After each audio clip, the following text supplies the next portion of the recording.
teachers are going to hate me. We're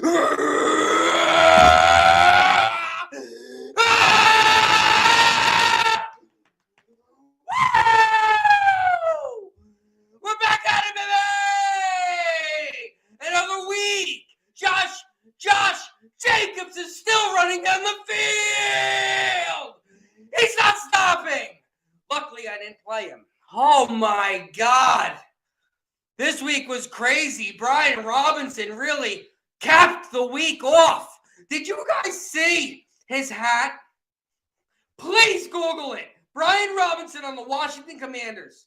And I swear to God, please, on Fantasy Wishlist, on Instagram, Fantasy Wishlist on TikTok, please get in touch with Brian Robinson. I want that hat. I play Sunday softball. I'm out of shape. I suck. But I would love to fashionize that hat on Sundays when football's not around. Please Google it. It's the funniest thing ever. My reaction was like, that's the stupidest hat. I don't know. Oh, my God. That's gold, dude. I want one. We have any Alabama fans? I can reach out to them. Friends? Fuck. I don't know if I can say that on YouTube. Bleep that out. So we're back. It's Tuesday. Fantasy Football Network giving away another jersey. Cam Akers, baby. Oh, but Cam Akers, no. Cam Akers got his job back. Darrell Henderson got cut. Cam Akers, baby, giving away signed jerseys. I'll take one. I'll be signing up.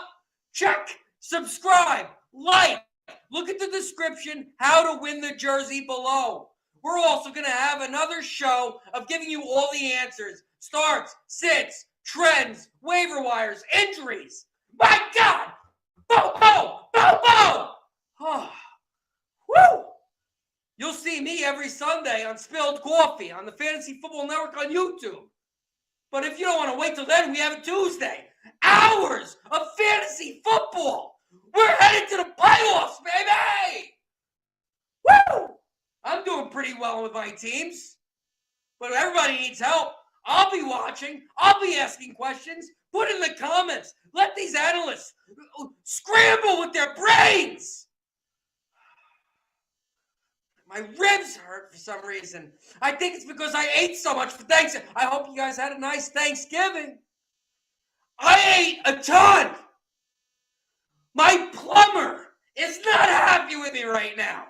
Clogging toilets. Are you guys ready for another Tuesday? We do it every Tuesday. It's free, man. And you know what? It takes 2 seconds. 2 seconds. Hit the like and subscribe. Fantasy Football Network. They're on all platforms. But on YouTube right here, subscribe. And get notified for every time we have a show on. We have awesome analysts. We're about to kick this off. We give away free prizes. We got MEedia giving out free credits on this app. You get to pretend you're like famous. We're giving away free koozies. Spilled coffee soon. Before you know it, we'll be giving out coffee. Hopefully Brian Robinson answers back. We give out big hats. And a Cam Akers signed jersey this week. Who's going to win? This is where it's at, the Fantasy Football Plug Podcast. You know that we got it popping. Oh yeah, that's apparent. Got a shout out to my homie, one and only Jay. What is good, ladies and gentlemen? Jay the Plug here with a Get Wired with Jay segment brought to you by Fantasy Football Network. Here we go. And yes, if you're wondering about the echo and where I'm at, it's the only place I have time to do this. So bear with me. I'm pretty good at multitasking. So first guy you need to get wired up with, Zonovan Knight from the Jets. Even if Carter was healthy, he's definitely somebody you need to get in your lineups. Get him off the waivers if he is available. Jets were looking for a pretty decent spark on offense. Of course, they got the quarterback who they were playing the Bears, so still pretty awesome outing. Garrett Wilson, of course, but their running game, Zonovan Knight's going to be that guy, so make sure you get him. Not sure if y'all heard, but Melvin Gordon just got picked up by the Chiefs. So anybody who had Pacheco, I know it's kind of a bummer, but I still think they're going to use him. So if he is available, make sure to grab Pacheco off of the waivers. I doubt that he is, but if he is, make sure to grab him. At wide receiver, Zay Jones. He's got a very good rapport with Caitlyn Jenner on that field, so Caitlyn definitely makes sure to get him the ball, so make sure you pick him up off of waivers if he is available. He's definitely a good plug-and-play kind of guy. Yeah, plug-and-play, I like that. God, it's too much cheese in my diet. I need more roughage. Speaking of the Jags and Caitlyn Jenner, make sure you put Trevor Lawrence in for a waiver grab because he's been balling this past couple games and he's got a pretty decent schedule going at him. So playoffs look good for him. Make sure you pick up Trevor Lawrence if you need some QB help.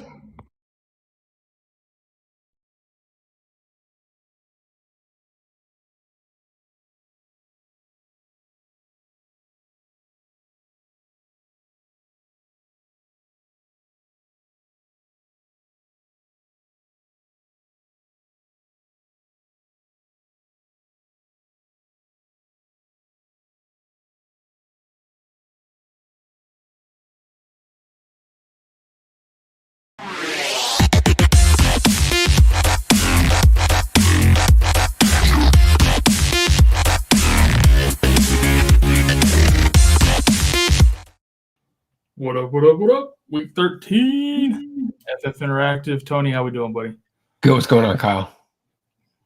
Doing pretty good. Doing a lot better than Jay was, apparently. Holy crap. Dude's got to watch his diet. I'm also on the bandwagon with Wishlist on getting big hats to give away. I love that idea. I like it. I could use a couple of big hats. I got a big head, so I need an extra big hat. Dude, I have a really big head, too. Like, legitimately. I have a hard time finding hats that fit right. So maybe a big hat's the answer. Who knew? I didn't even know they existed until this week, and now I want one really bad. Well, I love if you watch the Manning podcast or the Manning cast on Monday Night Football. One of my favorite jokes. Eli Manning's got a great sense of humor. One of my favorite jokes between him and Peyton was when he's talking about Peyton's forehead, but he calls it a 5-head. Yeah. They both have really big foreheads. What used to crack me up about Peyton, though, was his helmet was always so tight. He had like a red triangle. Yeah, right. I was like, all right. Through every game. So oh, shoot. But yeah, dude, like, it reminds me and Wishlist were talking after we recorded that intro, and it reminds me, have you ever seen Spaceballs? Yeah. It reminds, like, Darth Helmet or whatever. Like, Yeah. It's just enormous. All right, so awesome. We got some fellas over here in the chat already. Albert, of course. Up, Albert. Caddy, of course. And Wright, of course. Appreciate y'all coming in. Up, fellas. We did not have Thrills with us today to do our injury roundup. He had something come up. So let's run through just a few injuries real quick that are kind of important. Are there any that jump out at you that you feel need to be covered? Yeah, there are a couple that really jump out at me. We talked a little bit last night about some running backs on waivers, and I think that's where I'm looking. There are really, I think, 3 guys for me that really, really pop out.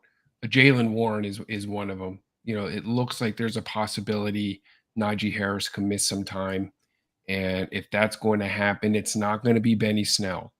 Jaylen Warren missed last week due to that hamstring injury, but he is expected back this week, and he will take over that role. And Jaylen Warren was a guy who got a little bit of run earlier in the season. Mike Tomlin talking very positively about him, wanting to get him the ball and more involved in the offense. There were concerns about Najee. But I think Jaylen Warren, for me, is a guy that certainly kind of rises to the top of the list. We talked last night about Zonovan Knight in New York with the injury to Michael Carter. James Robinson is buried on that depth chart. He's like 4th on the depth chart now. So Zonovan Knight is a guy to really look at, especially with the injury to Michael Carter. And look, I mean, these guys, they're making a playoff push. So, they're going to be looking at trying to get guys healthy, especially down the stretch. So I wouldn't be surprised if we see Zonovan Knight maybe take on a larger role. And, because the thing with the Michael Carter injury, it wasn't a high ankle sprain. So there's a chance he can still play. But like you said, Zonovan Knight's still going to have a role in this deal. So he's still, worth looking at for sure. Yeah, no, 100%. And so, okay, so if it's not a high ankle, it's low ankle, still something to monitor, to keep an eye on. And then the last guy I think is with the news on Elijah Mitchell and with CMC is Tarion Davis Price. So he's another guy. Again, Frisco looking to the playoff. Shanahan wanting to get his guys healthy. CMC could be on a pitch count. We could see Davis Price emerge as that lead back. Look, and Shanahan wants to run the football, so somebody's going to be carrying the rock for the 49ers. Those are really the three big guys for me. I don't know anybody that jumps out at you. Well, there's a handful of guys that kind of got banged up last week that I just want to mention that it looks like isn't going to be lasting injuries. Travis Etienne hurt his ankle, but he should be good to go this week. Jeff Wilson missed a little bit of the game, but came back. He should be fine. Joe Mixon should be back from his concussion this week. Fournette, we're not sure yet. Don't know how serious that hip injury is just yet, but keep an eye on that. Rachaad White's already owned everywhere, so Jamar Chase has a chance to come back this week. Mooney out for the season. Don't know what's happening with Fields. If you think Fields will come back, maybe grab Claypool. Allen Robinson out for the year. I wouldn't worry about anybody in that passing game anyways with Stafford out. That's pretty much it. I think those are kind of the important ones. A lot of guys coming back from, like you say, injuries last week. So, but I think you hit the major ones that you want to grab off waivers there. Wright has a question for us before we go to the board here. Pick one: Rachaad White, Gus Edwards, Swift, or Walker. It's Walker for me. And I don't even know what the matchup is. They're at the Rams. Oh, yeah. He's the one guy I think on that list who is going to get a steady dose of the football, and we've seen what he can do. So I agree. Swift, I don't know where he stands right now. I do like Gus Edwards. Gus Edwards is a guy who is I think we're going to be talking about him a little bit tonight on Wall Street. So I do like Gus Edwards. Rachaad White, it's going to really depend. Rachaad White's value is really going to be tied to Lenny and what the situation is with him for week 13. So I think Walker is at the top of that list for me. Yeah. Caddy's got Connor D-Hop and Hollywood on bye. You just got all the Cardinals, bro. Seriously.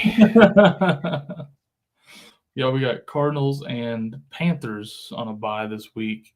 I don't think anybody's going to be missing any of their Panthers players too much, but those Cardinals ones, that stings. You're rolling out Sam Darnold? No, not exactly.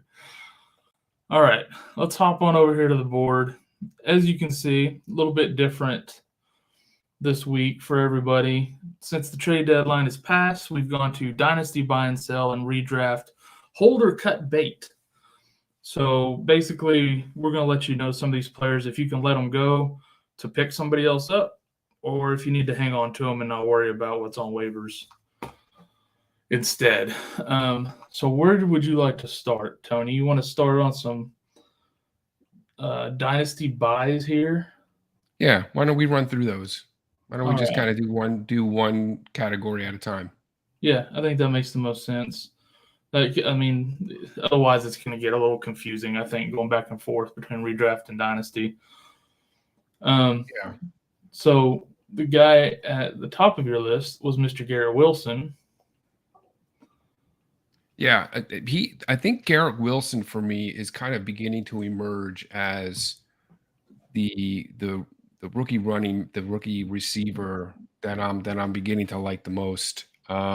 He's dominating the target share, and there's only a handful of receivers that have really kind of maxed out on a number of categories for kind of diagnosing the productiveness out of receivers. And Garrett Wilson is on a very short list with Odell Beckham, Mike Evans, Justin Jefferson, and Jamar Chase, as far as kind of exceeding where rookies are at this point of the season. So I think there's a guy for me who's really trending up, seeing what he can do with the ball in his hands. And once they get this quarterback situation situated, then Garrett Wilson is for a guy for me that I want to buy long-term stock in.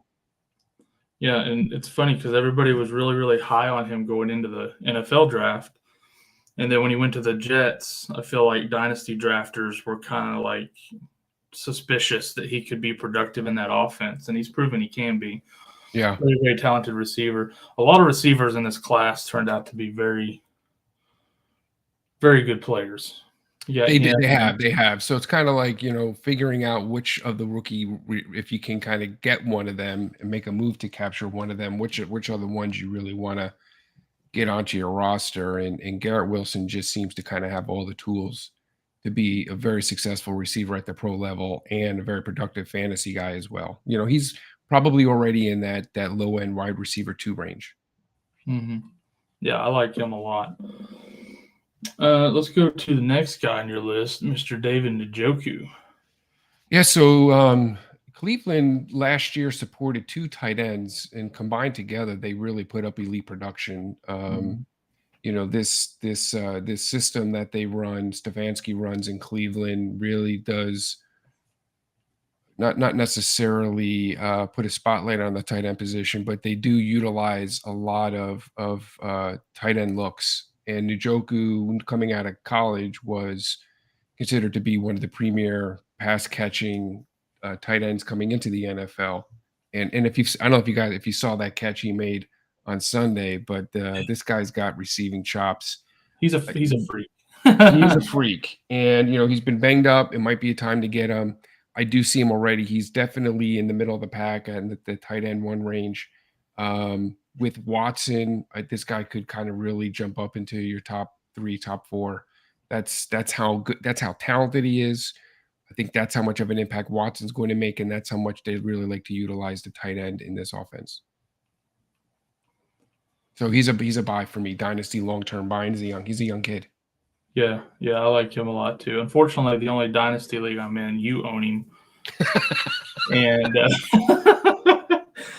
probably gonna be difficult to pry away. Yeah, I also own one of your cells that we'll get to soon. What about Mr. Dameon Pierce?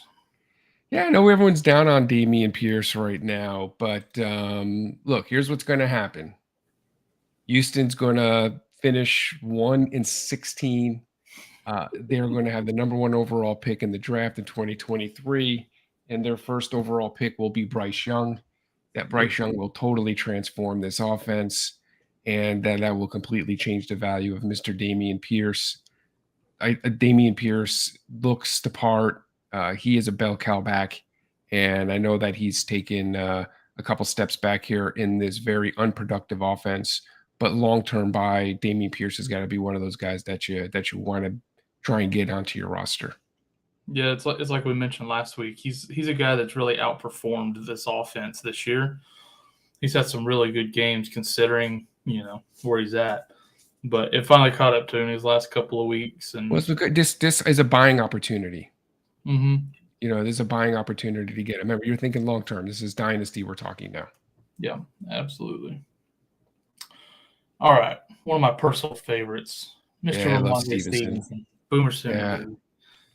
Yeah. Stevenson is just kind of the prototypical Belichick running back. Guy does it all. He's kind of like a bell cow James White type. And James White, his value for years in New England was tied to how often they utilized him in that passing game. So he was a PPR monster. Stevenson just can take the goal line looks.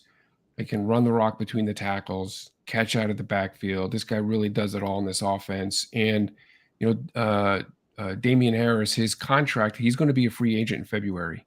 Yeah. So I would not be surprised if they move on from Mr. Harris and just give the keys to the truck to Mr. Ramondre Stevenson and just roll with him. I just think he's got a tremendous amount of value already, a RB1 in fantasy dynasty. He could be a top 5 back in dynasty. Yeah. And I know some people are going to be nervous because he plays for the Patriots, and there's always a chance they could bring somebody else in to get some work. But I don't see Belichick moving off of this kid. I don't either. He's just too good. honestly. Well, that is the one thing with Belichick too, though, is once he gets a guy that really fits his profile and what he's looking for, he locks in on that guy. And we saw it. We saw a couple of RBs kind of get reborn in New England. We had Corey Dillon and LeGarrette Blount and guys like that who kind of reemerged. And Belichick rides those guys. This is the type of guy that Belichick could ride, and especially with a Mac Jones, because Mac Jones doesn't have a Matthew Stafford, He's no Josh Tom Brady. Allen, Aaron Rodgers type arm. So He's no Tom Brady. well, Tom Brady. What I'm saying is the guys who have the stronger kind of that elite level arm talent, like a Mahomes, like an Allen, like a Stafford. Mac Jones isn't necessarily known for that. He's more of a game. He's like a field general, so he's more in the mold of a Tom Brady. All the more reason why you need to have a guy like Stevenson. All right, let's move on to DeAndre Swift. Another guy's a buy. I know his value right now is not going to be any lower than it is. So he'll never be easier to get than he is right now. He's never going to be easier to get. He cannot. He definitely has problems staying healthy. But the good news about Swift is the kid is only 23 years of age, uber talented. And if he can get healthy and get right, this is a guy who has such a huge upswing in talent, and his ceiling is so high because he's utilized in both the running and passing game. We just need to see if he can kind of kick these soft tissue injuries and get healthy. For real. It's becoming an issue. But I don't mind having him on my roster, because his ceiling is so high up, and what his cost is right now to acquire him. Yeah, it's worth the risk for what you can get him for sure. I think so. And last on our Dynasty buy list, another one of my personal favorites, Mr. Mark Andrews. Yes. Mark Andrews is kind of taking a little bit of a dip here this season with the injuries. Hasn't necessarily produced as of late the way that we might expect the Mark Andrews to produce. And you've got some owners that are maybe not necessarily nervous on Andrews, but definitely now more receptive to the idea of maybe moving him and making him available in a trade. So this could be a window of opportunity to acquire Mark Andrews. Usually in Dynasty, when someone has a Mark Andrews type player, they're untouchable. So this is a window right now where he's not necessarily untouchable. And if you can get him, I would make the trade. If you can make the trade, this is a guy that will not disappoint you long-term in Dynasty. Yeah, I love me some Mark Andrews. And the thing with him too is the target share has been there. Yeah. He's still commanding 24-25% of the target share. He's got the routes run. He is back healthy, since week 11. He's playing almost 100% of the snaps in this offense. And the nice thing is he runs very, very high, like almost every snap he's running routes. He's 95 or higher percent routes run, meaning they're not really holding him back to block. This guy is here to catch footballs. Which that is awesome. not going to change. You love to see that in fantasy. 100%. All right, let's jump over here to the chat real quick. We got a few questions. Fields or Tua this week? You got to go Tua. I don't even know if Fields is healthy. Is Fields healthy? I don't even know that he's playing this week. And if he does play, is he one hit away from being yanked? That's the thing. You just don't know. I think you have to go Tua just to be safe. I think it's just too big a question mark there for me. So yeah, there's definitely questionable to play Fields. Even if he plays, like you say, he could be limited. He could get hit one time and go out again. You just don't know. All right, pick 3: Amari Cooper, Tyreek Hill, Christian Watson, Garrett Wilson. God, picking 3 to start this week. Yeah, so you're benching one of these guys. You can't bench Tyreek Hill. No, you can't bench You Hill. got to start Tyreek. And I almost think that you've got to start Cooper, right? You have to. Yeah, he's playing too good, and he gets Watson back this week. And they're playing Houston, which is horrible defense. Yeah.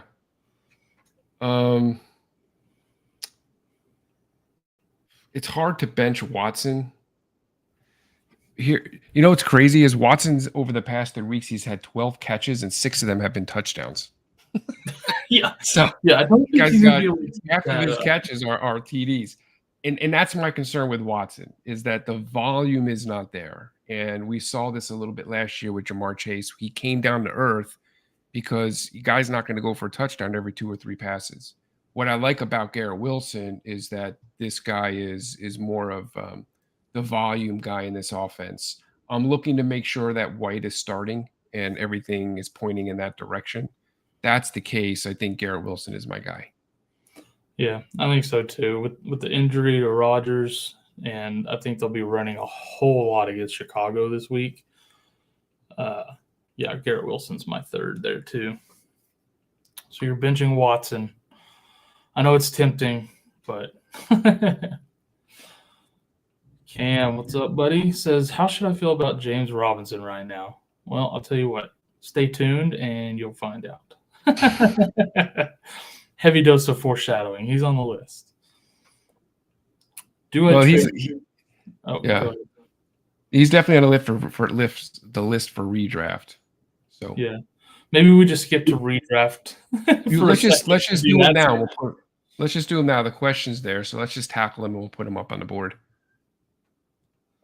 All right. J. Rob is, I'm sorry to tell you this, Cam, but in redraft, he's a cut bait. He has no value. He's buried on the depth chart. I mean, he's 4th overall on the depth chart now. Could he reemerge? He could, but it's concerning that with the injury to Michael Carter, this guy's nowhere to be found. They've got Zonovan Knight, Ty Johnson, and J. Rob didn't see a single touch. So, he's talking about the number 4 running back on the Jets roster. You want that on your? Do you want to keep him kind of locked into your bench and occupying space? I'd rather free that up and get somebody else who maybe has some real upside. Yeah. Now, just for funsies, what would you do with him in Dynasty? Well, redraft, you got to hold him. You can't cut the guy. You're not going to be able to trade him.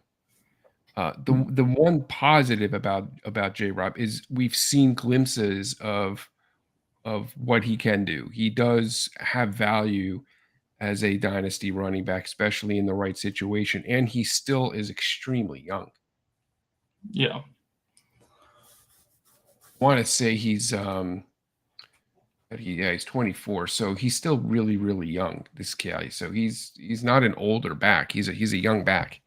Well, because even if he plays out the rest of his rookie contract with the Jets, he could sign somewhere else after that and be a factor, 100%.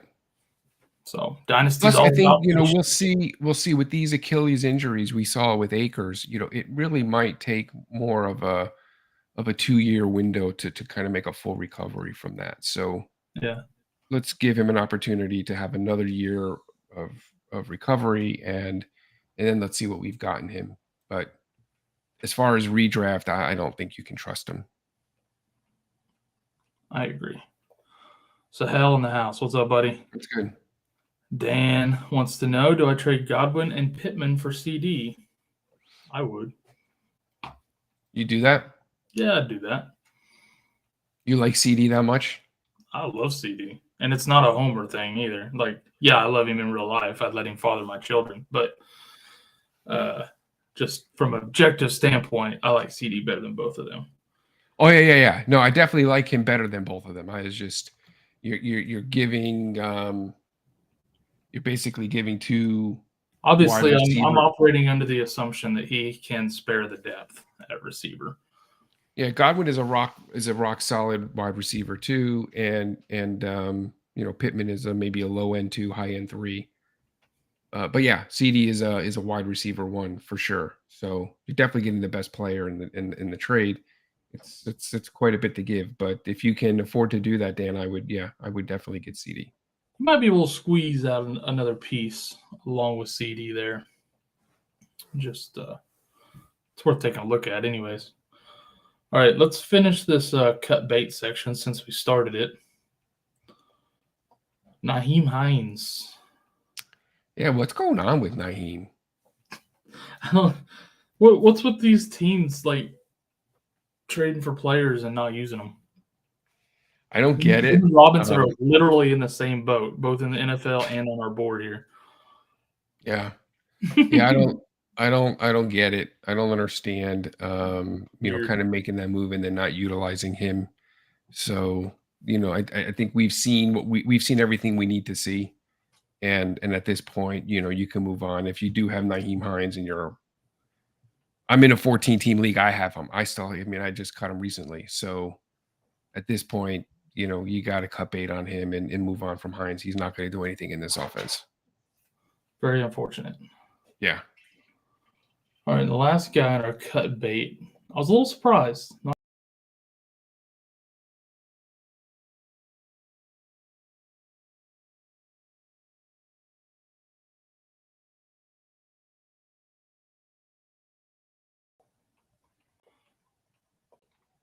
Okay, I'm guessing Corey's internet glitch there. So, anyways, Juwan Johnson, he's been playing very, very well lately. Why is he on your list?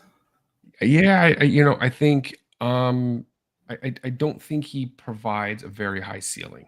Not getting the target volume in this offense.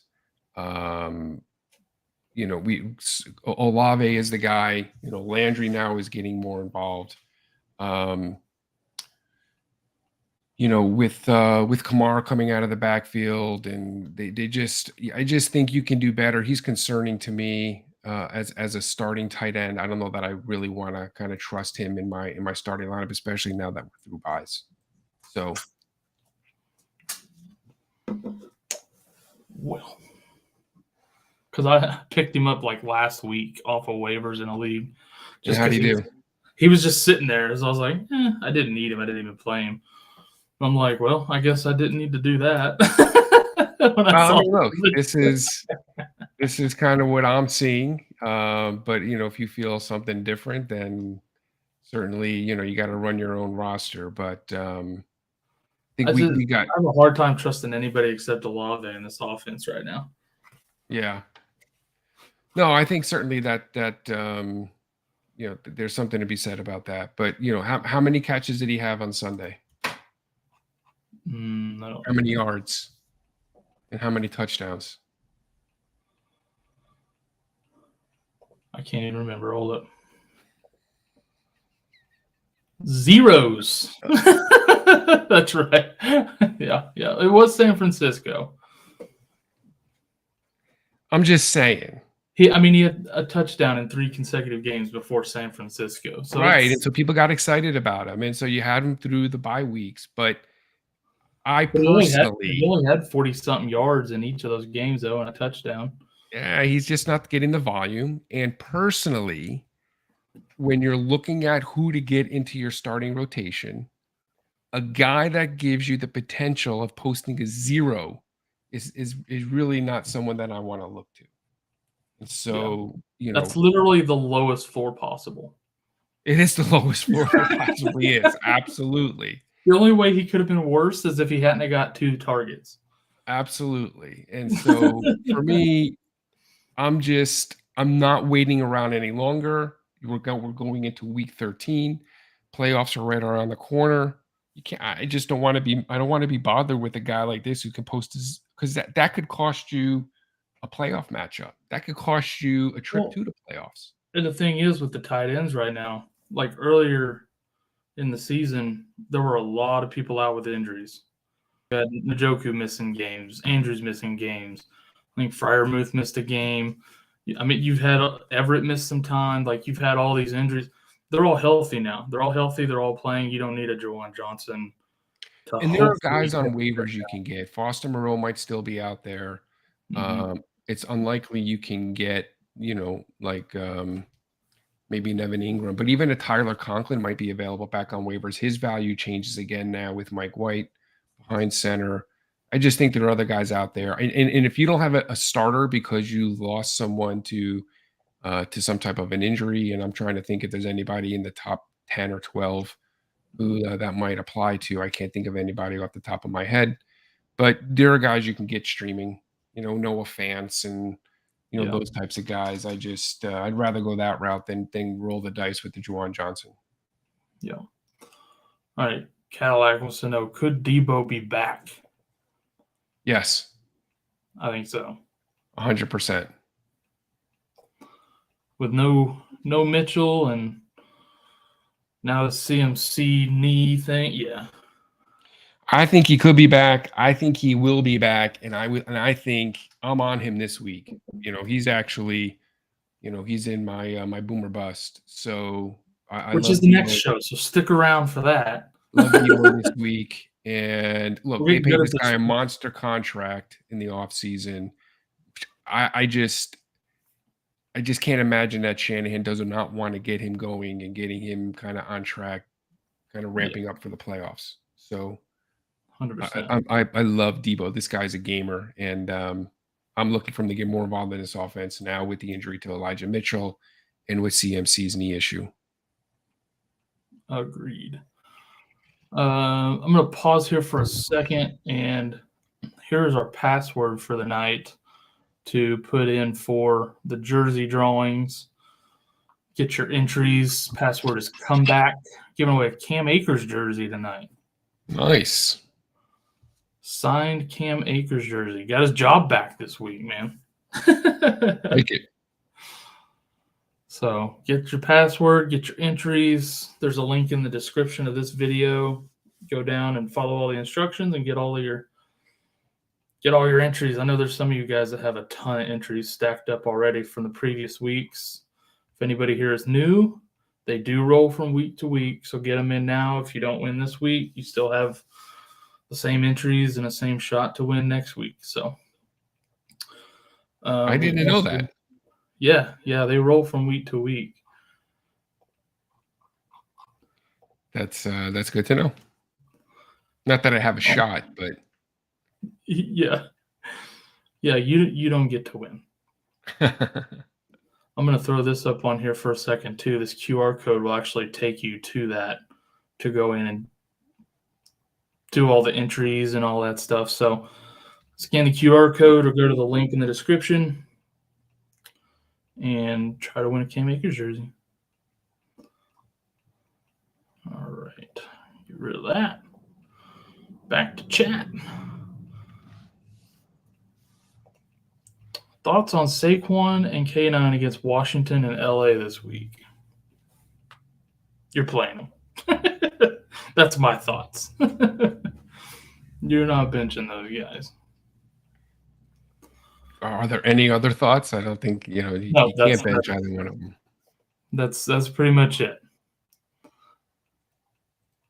They're both top 12 matchups, top 12 plays at the running back position.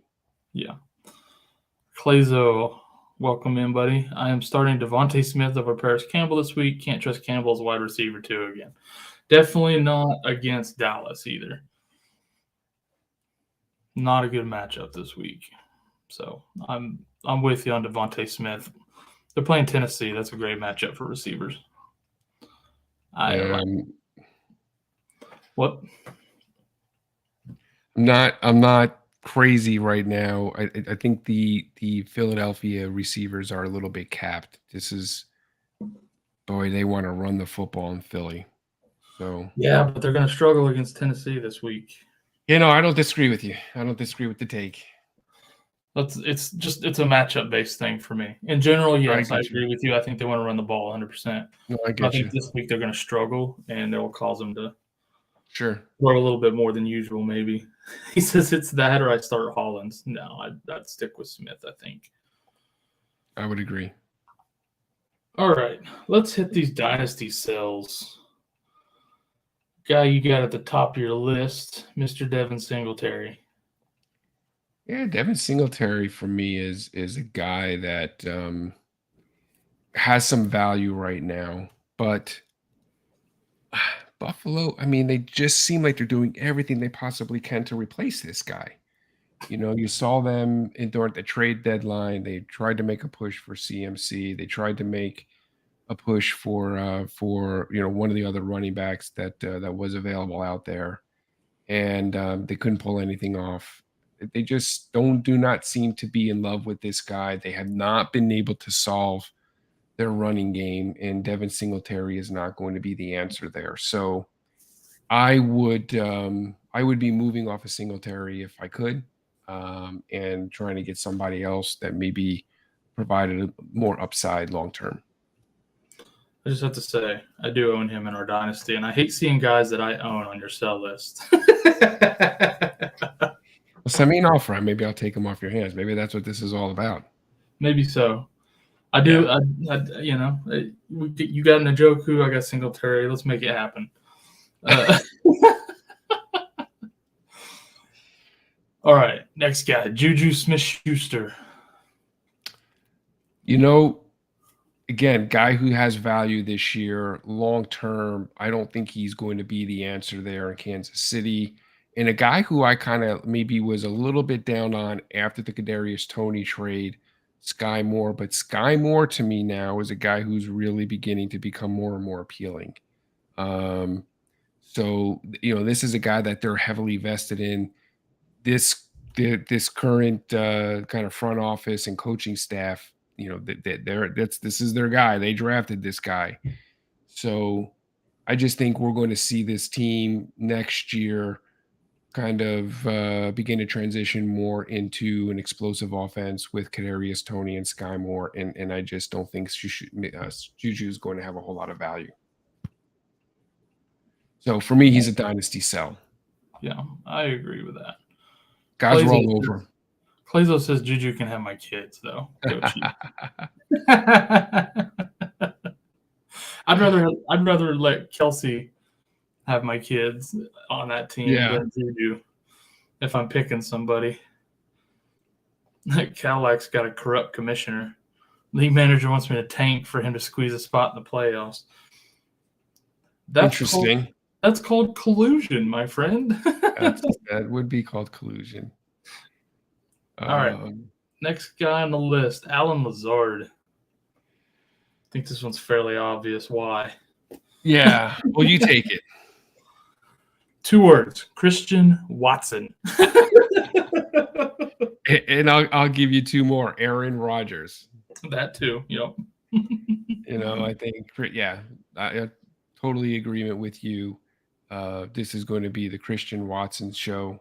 Don't forget we also have Daubs, and he ain't going nowhere. Yeah, he's not going anywhere. So with the potential retirement of Rodgers, not that Jordan Love can't throw the football, but it definitely I think hurts their overall value long term in dynasty. So I'm selling Lazard if I can. I think it's funny. All these years, Rodgers has been trying to get them to get receivers, and they finally draft a couple of good ones like his last year in the league. He should have been. I think I don't know the whole situation there, but I'm surprised that he was not more involved in the offseason, training camp. Getting with these guys, getting them on the same page.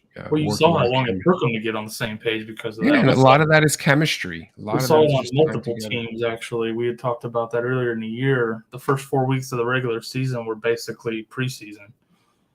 100%. So, Clayzo's killing me over here. With the 2046 NFL draft, Indianapolis Colts select Patrick Bronze Mahomes III. Oh, I love that. If that happens, though, I swear to God, that's going to be creepy as hell. All right. Hit me with the CMC. Yeah, man, a lot of people excited with that trade to San Francisco. But you and I had this conversation last year, I think it was, because you were a CMC owner in our dynasty league, and you and I had a conversation about him. But this is a guy who just, and it just happens with some players, they're just more injury prone. And I know a lot of his injuries have been soft tissue related, but they just keep popping up with him. Physically, he just cannot keep himself healthy long term. And with the commitment they have to running the football, some of the guys they already have on their roster. Now, Mitchell could be gone in the offseason. They might decide, hey, because Mitchell's a guy who can't stay healthy either. And so they might decide to move off of Mitchell and find another running back to bring in. And Christian McCaffrey is kind of more of a change of pace guy in this offense. But Shanahan, they've got so much going on. Long-term dynasty, he's an absolute sell for me. Especially for what you still might be able to get for him in dynasty. So yeah, I'm pivoting off of Christian McCaffrey in dynasty. Sell him while he still has value. 100%. 100%. Clayzo says, I just can't believe I lost a game with Mahomes, Kenneth, JT, Henry, Saquon, and Mark Andrews. Seriously. That's what we call a fluke week. Seriously. That's crazy. 99 times out of 100 you'll win with that. Wow. All right, last guy on the dynasty sale, and it breaks my heart. Dalton Schultz. Well, I mean, tell me if I'm wrong about him. You're wrong. Last year, was that? I said you're wrong about him. His contract's up. I mean, isn't he on a franchise tag right now? Yeah, he's on franchise tag this year. Yeah. Yeah, I think we could see him. I think we could see him leave Dallas. I mean, they couldn't move off of this guy. He I think he's got some value. But I'm just concerned about the situation there in Dallas, what Dallas might be looking to do at the tight end position. And kind of move off him in the offseason. He's definitely been a disappointment this year. So if I'm looking at dynasty, I'm looking at upside, I'm looking at ceiling, I'm thinking about long term. And I don't know that Dalton Schultz offers those things at the tight end position. There's a possibility he ends up somewhere else where he has value, but I do agree with you actually to an extent, as far as I don't think they'll pay him the big money to stay, because they've really made a point this year to see what they have in Jake Ferguson and Peyton Hendershot. 100%. And honestly, they both look really, really good. 100%. So I do think that they could afford to let him go. But knowing Jerry Jones, I could also just as easily see them throwing him a bunch of money that they don't need to be throwing him to. So, well, a guy that I left off the list who I was going to put on there, kind of more as a dynasty buy. I thought that he was more of an obvious guy. And I know some of the names on here might be obvious, but I wanted to talk about them. But it's a Tony Pollard. And it's going to be interesting to see what Jerry Jones does in the offseason and how he spends some of this money, this cap money. I really think, it'll be nice to get Zeke's contract off the books finally. I think even Jerry Jones can see that it's time for him to go. Surely. Right, but then what happens with Pollard? Well, I think they re-signed Pollard, but fortunately, I don't think he's in a position where he can command Zeke money. So I don't know. We'll see. We'll see what happens. I don't think he gets as big a contract as Zeke had. Yeah. But I think they'll try to re-sign him. Zeke's making like $15 million a year. There's no way. I could see Pollard pulling like 9 or 10 maybe. Mm-hmm. But, I'm not necessarily meaning saying he gets Zeke money, but I don't know. We'll see. Anyway, so I think I agree with you. I think they like some of the guys they've got on that roster already, and they could pivot and move off of Schultz. And again, it's going to come down to situation. Maybe he goes into a better situation, but he's not that type of tight end who gives you a real high ceiling.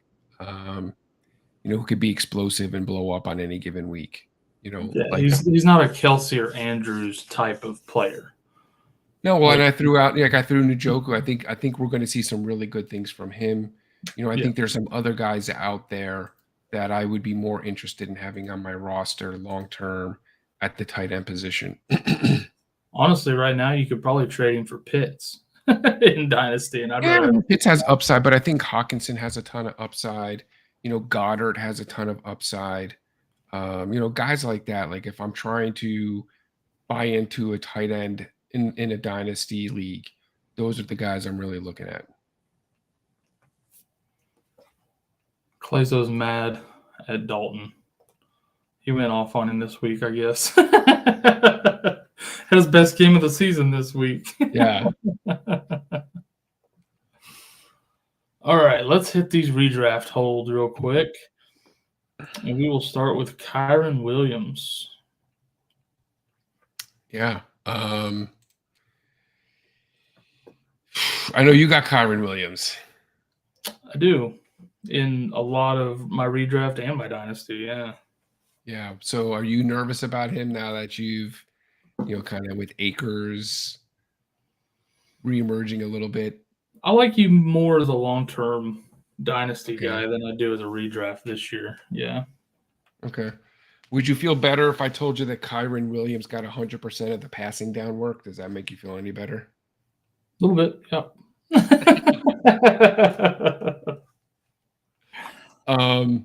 Would you also feel better if I told you that the next 3 weeks, the Rams are playing teams who are all in the kind of top 10 matchups for the running back position?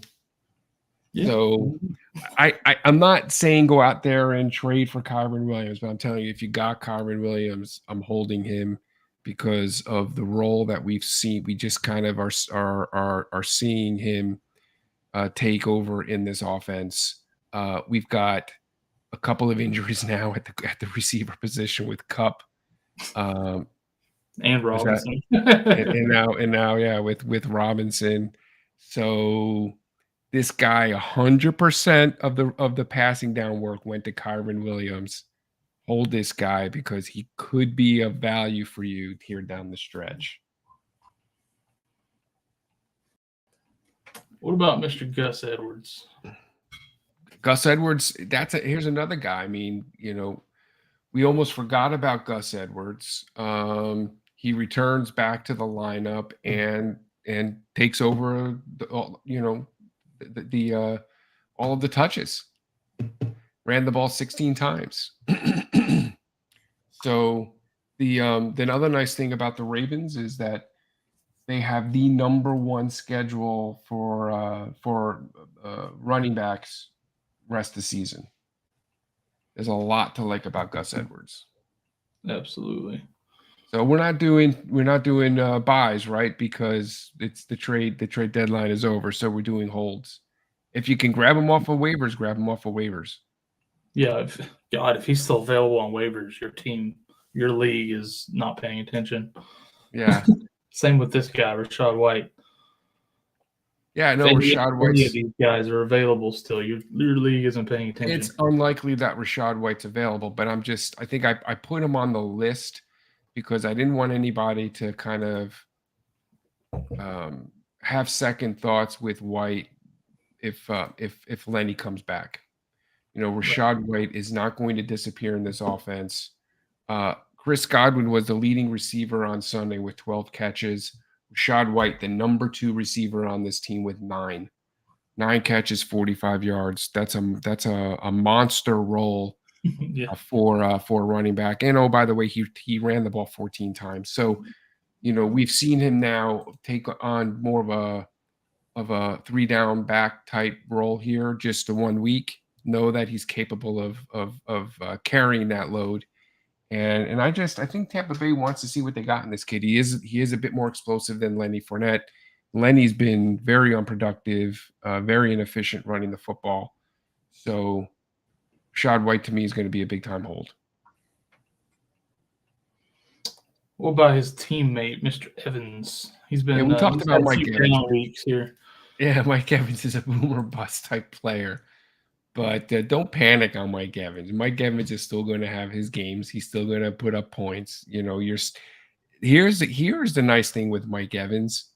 You kind of almost develop a love-hate relationship with him, because either he does what he did on Sunday, which is 2 catches for 31 yards, or he's got 7 catches for 110 yards and 3 touchdowns. Exactly. So he's a guy that can win a game for you single-handedly on any given Sunday. And so Or lose don't one for you. panic on Mike Evans. Just what's that? Or lose one for you. Well, I guess, yeah, he probably can't lose one for you, which certainly you're looking for him to do more than that.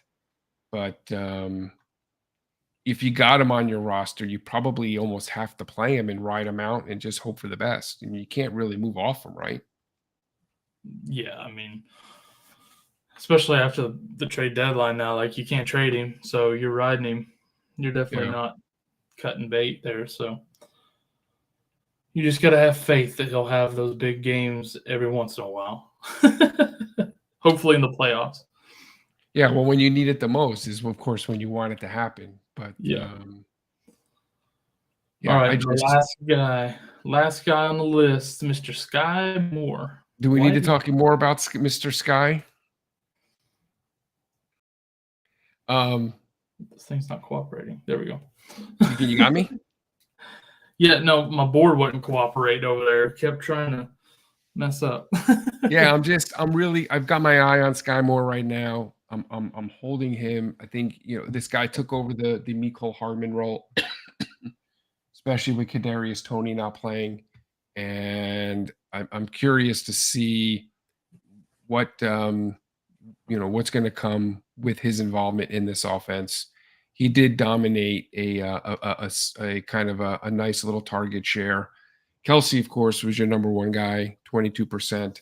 Sky Moore is really very close behind. The last 2 weeks, he's averaged 18 and 19% target share in the offense, which in a Kansas City Mahomes-led offense can be pretty potent. So, yeah, he's basically coming into his own in that role that they drafted him to do. He really is. Yeah, he really is. Took him a while, but it has. I was down on him when they traded for Kadarius because I thought it was more of an indictment for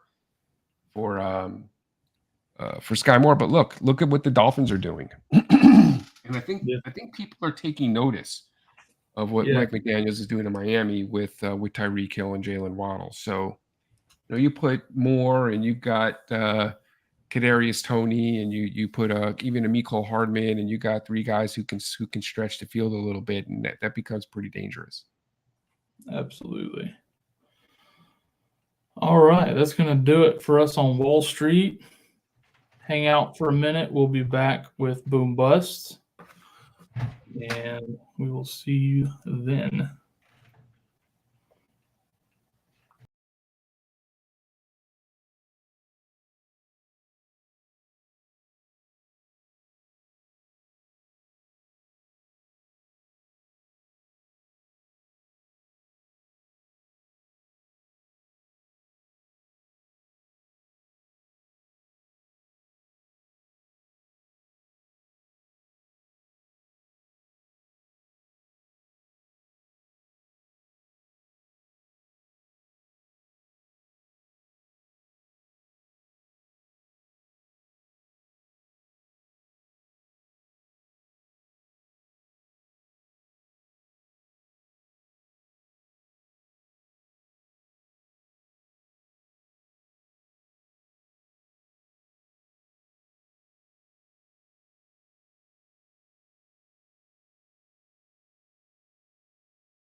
What up? Long time no see. I always do that when I come on here too. I've just got like us just really huge, which people don't even want to see us this small, much less that big. So apologies on that.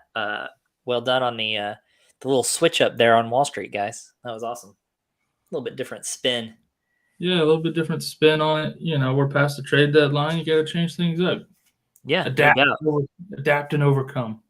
Yeah, I didn't realize the professor could pivot. so well. That was The professor, aka Bear Grylls. When I have to. yeah, no doubt. All right, cool. So little boomer bust now, and I've got this board up over here. Let's go ahead and get started on that. Kyle, had we already covered all the chat? Yeah. Okay, I thought so. Just double checking before we get into that. Didn't want people to have to wait much longer there. Okay, so let's talk about quarterbacks first. And I'll let Tony rest for a minute. He's been talking a lot for the last hour. So I'll give him a quick 30-second break while Kyle tells us his quarterback. And if I know him, he's going with his boom first. Oh, yeah. I always go with the boom first. Got Justin Herbert at Las Vegas. You know, he had kind of a rough season right up until last week. He got Mr. Keenan Allen back, and this week they play one of, if not the best matchups for QBs in the league, Las Vegas. You don't have to worry about starting someone else over Herbert this week. Yeah, I hope so. But that's how we felt it should have been all season, and it's just taken a long time for him to find that groove. But it seems like they're finding it a little bit. And Had to get his receiving back. core healthy. If he can get Mike Williams back too, I mean, goodness gracious. But luckily Palmer stepped up in there. Yeah. All right, Tony, hopefully you've had a long enough break there, rested your vocal cords. Which one you going with? I'm gonna start on the super. I'm gonna go on start on the crash. Okay. Or the bust. I'm sorry. And I'm gonna go with my number one quarterback of all time, Tom Brady. Oh, I thought you were talking about Tua. Sorry. You know, the Saints have just been a very difficult matchup for Brady, let's say, over the years. And they just seem to have his number. We've got the injury to Tristan Wirfs, and I'm just not sure that this offensive line is going to be able to kind of piecemeal it together in time for this Saints defense. So, not a good matchup for him. And for me, you know, I'm gonna have to put Brady on my bust list. Ugh, that had to hurt. I heard it in your voice. I heard your voice cracking. It did. It stung. All right. So we have, I know typically we don't do this, but MJ, not that one. MJ over here, breaking news. So I figure we'll hop over here and help him really quick because he needs something quick. Plus he's the actual GOAT. You know, it's MJ 23. Got offered Jalen Hurts and Devontae Adams for Patrick Mahomes and Jalen Waddle. They didn't answer ASAP. This guy's on my case for a trade. I'd stick with Mahomes and Waddle. I think that Tony's going to say otherwise because Patrick Mahomes has the hardest schedule of all quarterbacks remaining. Has that ever mattered for Mahomes? It has not, but I'm guessing at what Tony was going to say. Tony, what are you thinking there? Yeah, I just don't think I can trade Devontae Adams. And I love Waddle. It's not even about Mahomes. It's Devontae Adams has been a beast in this offense and just a volume monster. So he's getting offered Hurts and Adams. I think he's getting offered Hurts and Adams for his Mahomes and Waddle. Gotcha. Okay, I got it mixed up in my head. He's 10-2. He's got Burrow, his second quarterback, Amon-Ra St. Brown, Juju, Christian Watson, and Greg Wilson. Yeah, then I would probably do that. Garrett Wilson. Yeah, I would probably do that. I like Jalen Hurts an awful lot. The nice thing I like about Hurts is they've got design runs with this guy, and that kind of gives you a real nice floor with him on a weekly basis, running the football. Plus, he's loaded at the receiver position. So yeah, I mean, I think if I can get Devontae Adams, I'm doing it. Yeah, and I just remember sitting there in the game the other night, and it's the first quarter, and they're like, he's got 3 rushes for 60 yards, and I'm like, what the hell? Like, this is crazy. Jalen Hurts finished with 17 carries for 157 yards. It's nuts. That's incredible. Yeah. So MJ says thank you. No problem, man. Thank you for dropping I do in. that. Go for it. No, that's it. I'm done. Oh, cool. Also, just to throw out there, we are monetized. You can super chat us and give us thanks. Or, at the end of the season, hopefully everyone's throwing us a piece of their winnings, since we're winning leagues. Just kidding. That's pretty funny. Real, All right. I at least want photos of these trophies to hang up. That's what I want. I want photos of these people celebrating their wins on the season for sure. That would be fantastic to have. I'll legit hang them up on here. If anybody sends me a picture, I'll at least show them on screen. All right, we can get back over here to our booms and busts. I just wanted to get that out of the way for him to give him some help. Okay, Kyle, give me your bust. Tua, Tony's other favorite QB in the league. And yeah, I know Tua's had a great season. He's got great weapons. It's mostly matchup based. I mean, he's playing San Francisco this week. San Francisco's playing really good defense. Yeah, I think he'll struggle a bit this week. Yeah, you're my boy Tua. That is Tony's other guy. This show right now is just hurting Tony's feelings. It's okay. All right, Tony, that leaves you with T-Law. Yeah, I'm sorry to tell you guys, but on this note, I'm going to be signing off for the night. I'm just going to. I'm sorry. Put him on suicide watch. I'm sorry. Yeah. All the sobbing. What was that? That was. I gotta just go under my desk and curl up into the fetal position here. So yeah, no, I think T-Law for me. You guys give me a hard time about calling him T-Law, but I like the name. I think we should get Fantasy Football Network T-shirts made up with T-Law. We should kind of give nicknames for all these quarterbacks and players and put them on our T-shirt. But he's been a little bit on fire here. So we've got him the last two games. He's posted some nice scores over more than 20 points. He's got the best matchup in the league right now for quarterbacks against the Lions, and this team just seems to be coming on. So love the matchup, love the player. Think we could see some really good things from him this week. Yes, I think he throws for 300 yards against this Detroit defense. I do too. There you go. It's gonna be mad T-Law. All right, Love Tony. the T-Law pick. Let's go ahead and stick with you and give me running back, either your boom or your bust. Pulling up my list, and let's go with I'm gonna go with my sit. And that's not an option. It's boom or it's bust. It's his third different way to name these Tony's players. just Categorized. Just making up words. I'm gonna go with my pumpernickel. We're gonna go just making shit up. Different ways to say, don't play this freaking guy. It's the way I roll. All right, give us your bust. I mean, it's like you got to take the good with the bad. I got an old brain, so it doesn't function at a high level like your brain does. It takes a while to catch up, so I kind of might have short-term memory issues.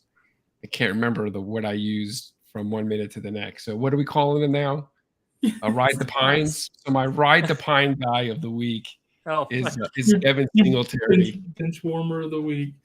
Yeah.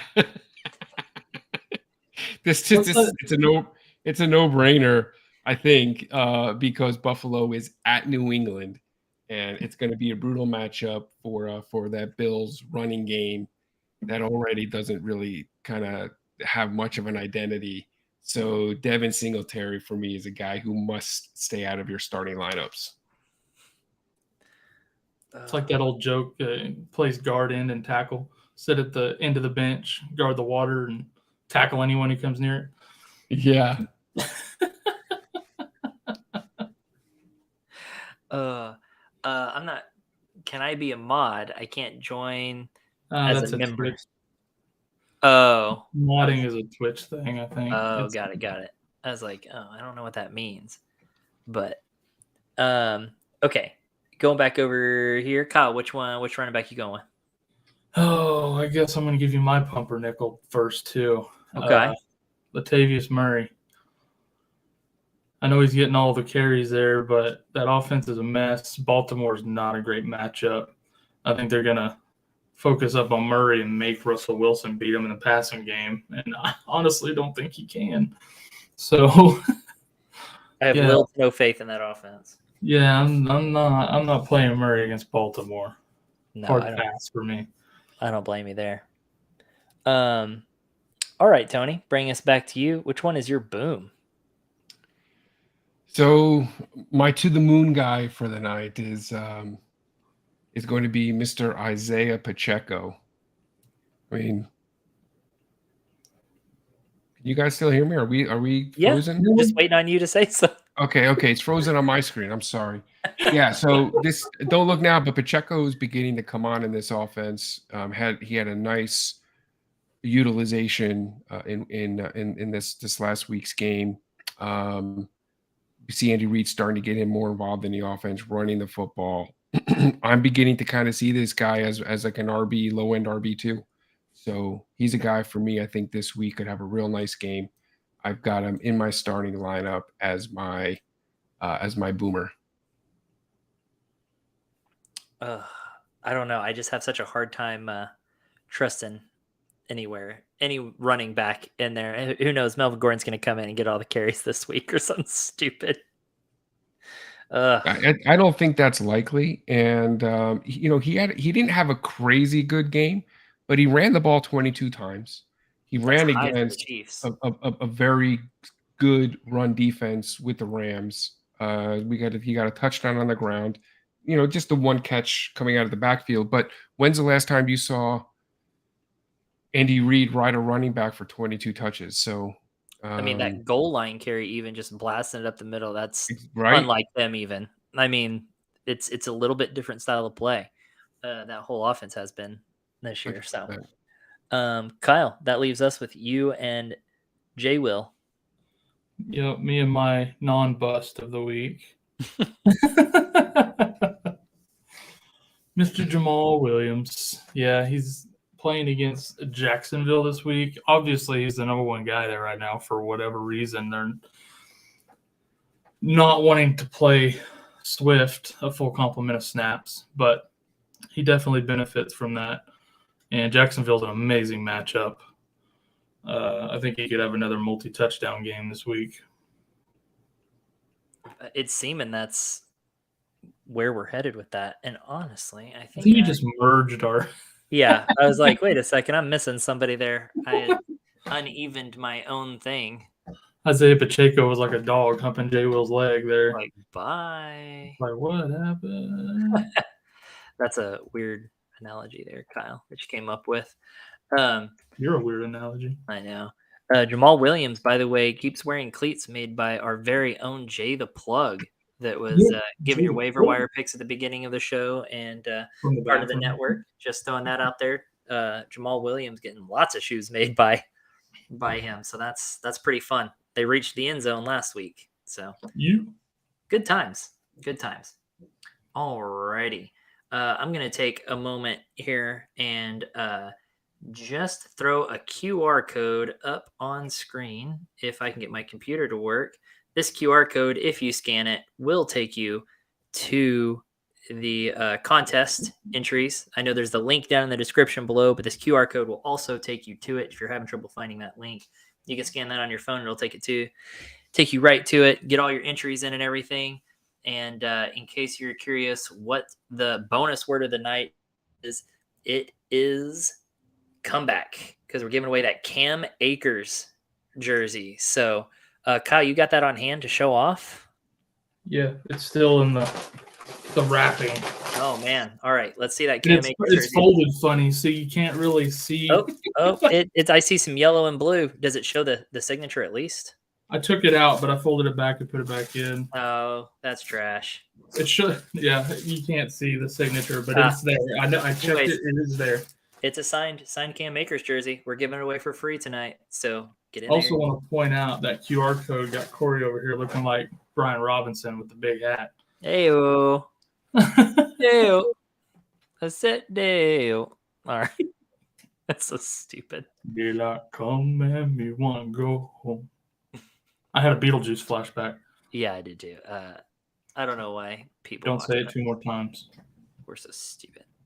All right, I'm going to get that off of there. But yeah, the bonus code of the night is comeback. Go in there, put that in, and gain, I think it's 20 extra entries into the giveaway tonight. So I'm also very confused at some of the chatter over here. Why is Sushi talking about LeBron? Well, LaFlop? because MJ23.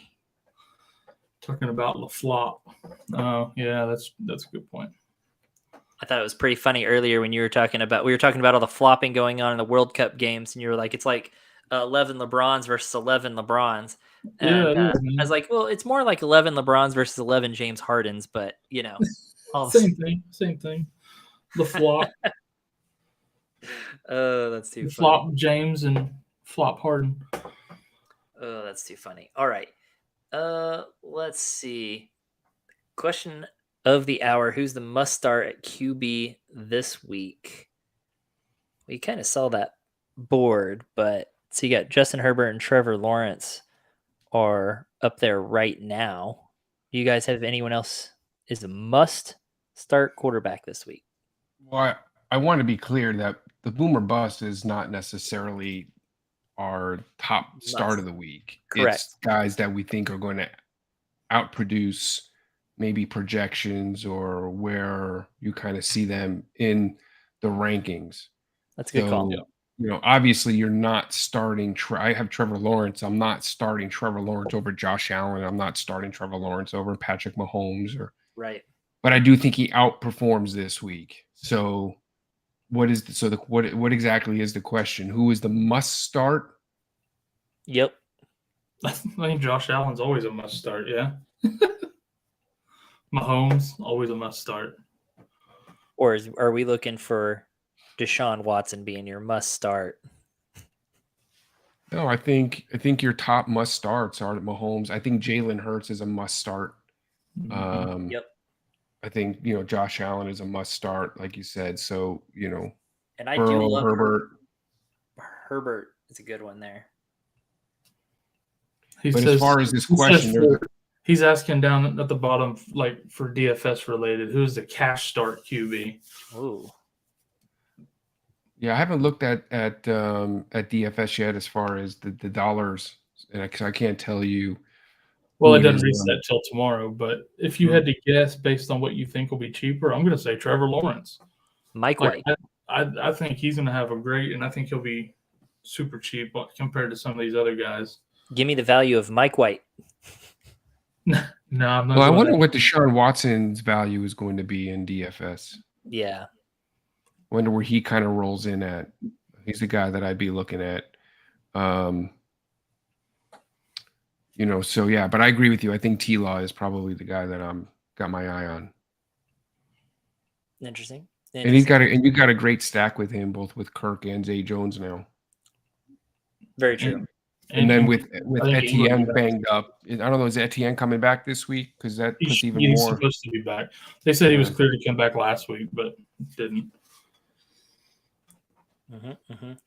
It shows he's around 6K. Mahomes and Hurts are at 8K. Herbert at 7K, and T-Law's at 5,900. That sounds like a good deal right there. T-Law's the play. Yeah. T-Law 5,900 sounds great. Let's see. Sahel says, crazy question. Definitely doesn't need answering. CD versus Indy or Ayuk versus Miami? Oh, CD, easy. Yeah, he said Indy just scares me, but not me. Not enough. You can't bench CD. Not especially for Ayuk. What's that? I said especially for Ayuk. Yeah. I actually did bench CD last week because of Jeff Wilson, and I highly regret that move. I didn't think I would, but in the long run, I did. What a letdown. Yeah, Wilson didn't exactly pull off what I hoped he would last week. What a letdown. What a letdown. He did get injured during the game, early in the game. They pulled him. I mean, they did bring him back, but that game got so far out of hand that They Yeah. didn't need to ride their horses. I was still expecting a 30-point game, and that didn't happen. Yeah. Yep. It's disappointing. Yeah, absolutely. And you're welcome, MJ. Visuals. Love how you spell that, by the way. Love the content. Love your name. Appreciate you, bud. Yeah, appreciate you coming in. Calculated Corey risk. Yeah. Too funny. Straight to the point. Go T-Law 5,900 and spend more at other positions. Yes. Oh yeah, absolutely. Do I would do the T-Law stack. Do T-Law, Kirk, Zay Jones, and I'd even then throw Ingram in there. Honestly, put your money into running backs. You know, I think you almost have to have Eckler. You know, get yourself, if Josh Jacobs is healthy, get Josh Jacobs in your starting lineup. No kidding. Single best matchup. You know, even Chubb's another at Houston. You know, I'd probably load up on some of those guys. Yep. Agree. T. Higgins versus Kansas City or Waddle versus San Francisco. Wow. Probably for me, I'm probably going Higgins. Go Higgins. Yeah, It is close though. It is. It's very close, but yeah, I'm gonna go Higgins. I am watching to see the situation with Jamar Chase. Yeah, that's true. And you know that would definitely influence my take. I think it's very close. I think Jamar Chase might help me give the edge to Waddle. So they would both be the number 2 wide receiver on their team, technically, if Chase is back. But Waddle is more of a 1B, I think, than even Higgins is. They just throw the ball so much. And I watched some breakdowns of the film and stuff on that Miami offense, and it is just sick how they get those guys open. Like, it's genius. Alrighty. D Swift or versus Jacksonville, or Gibson versus the Giants. Oh boy. Oh I'm god. going, How about no? I'm actually going Gibson there. I think. I am too. I'm going Gibson. Yep, I don't trust Swift at all. Kittle versus Miami or Hawkinson versus the Jets. Give me Hawkinson. Hawkinson, yeah. He's been playing really well against really tough matchups. I pulled up his schedule earlier. It's like red. He's getting like 12 to 14 still every week. I'm like, Yep. Give me that. Yep. Kittle could disappear, you know. Yep. All right, let's do just a couple more here, and then let's get back to our board. Tennessee defense for 2,200 or Philadelphia for 4,000. Or, sorry, oh my God. Tennessee defense for 2,200 versus Philadelphia, or 4,000 for Baltimore versus Denver. I always go like the cheapest defense. Yeah, that's my last one to always pick, and I go with whatever I can afford. So That's my first one to fill, and I always go like the lowest one. MJ, that's the one position in DFS that's kind of the most random. And you wanna spend money where you can triple or quadruple your dollars. So to make it worthwhile for Baltimore, Baltimore's got to give you 12 to 16 points. And Tennessee, you know, you get 4 to 6 points out of Tennessee, and you got what you paid for. So I take that money, invest it elsewhere, and take the Tennessee defense. Yep. AJ Brown versus Tennessee or Amon-Ra versus Jacksonville. I'm taking Amon-Ra. Yeah, give me a Monroe. Me too. Anyone a Myers fan? Fan's a strong word. Yeah, he's banged up right now, though. Define fan. Yeah. I don't know about fan. I don't like him against Buffalo that much, but he's definitely still banged up. So I don't know. Mm-hmm. Probably not this week. And of course, Sushi loving on some Kittle. I don't know how Sushi wins any games. Kittle and Lockett. Who could I get for Kamara and Hollywood Brown? Package those two up. Who you can go with? What do you Sorry, need? Noah. I What remember reading that position? earlier. Sorry, Noah. Yeah, what position you looking for, Noah? Let us know. Probably running back if he's trading one. That would be my guess. Or he could be using Kamara to really upgrade that wide receiver, you know? So How much value is there in Marquise Brown? It's crazy because you held him through his injury. Now that he comes back, you move him. You know, it's kind of crazy to move him now. But Or he picked him up 2 weeks before he came back. You know, he's looking for a running back. Yeah. So he get for Kamara and Hollywood Brown. The guy that I would be going after, Noah, if I were you, guy I've been talking a lot about as of late, it seems. I just love him, and he's so undervalued, is Ramondre Stevenson. Yes, Yep. we were thinking the exact same guy. Yep. Watching it on playback, I said it with my lips before you said it out loud. I'm just saying it. Yeah. I mean, look at his numbers. Look what he's done. I'm telling you, people who don't own him don't realize how good this guy has been. Yep. He is a surefire RB1.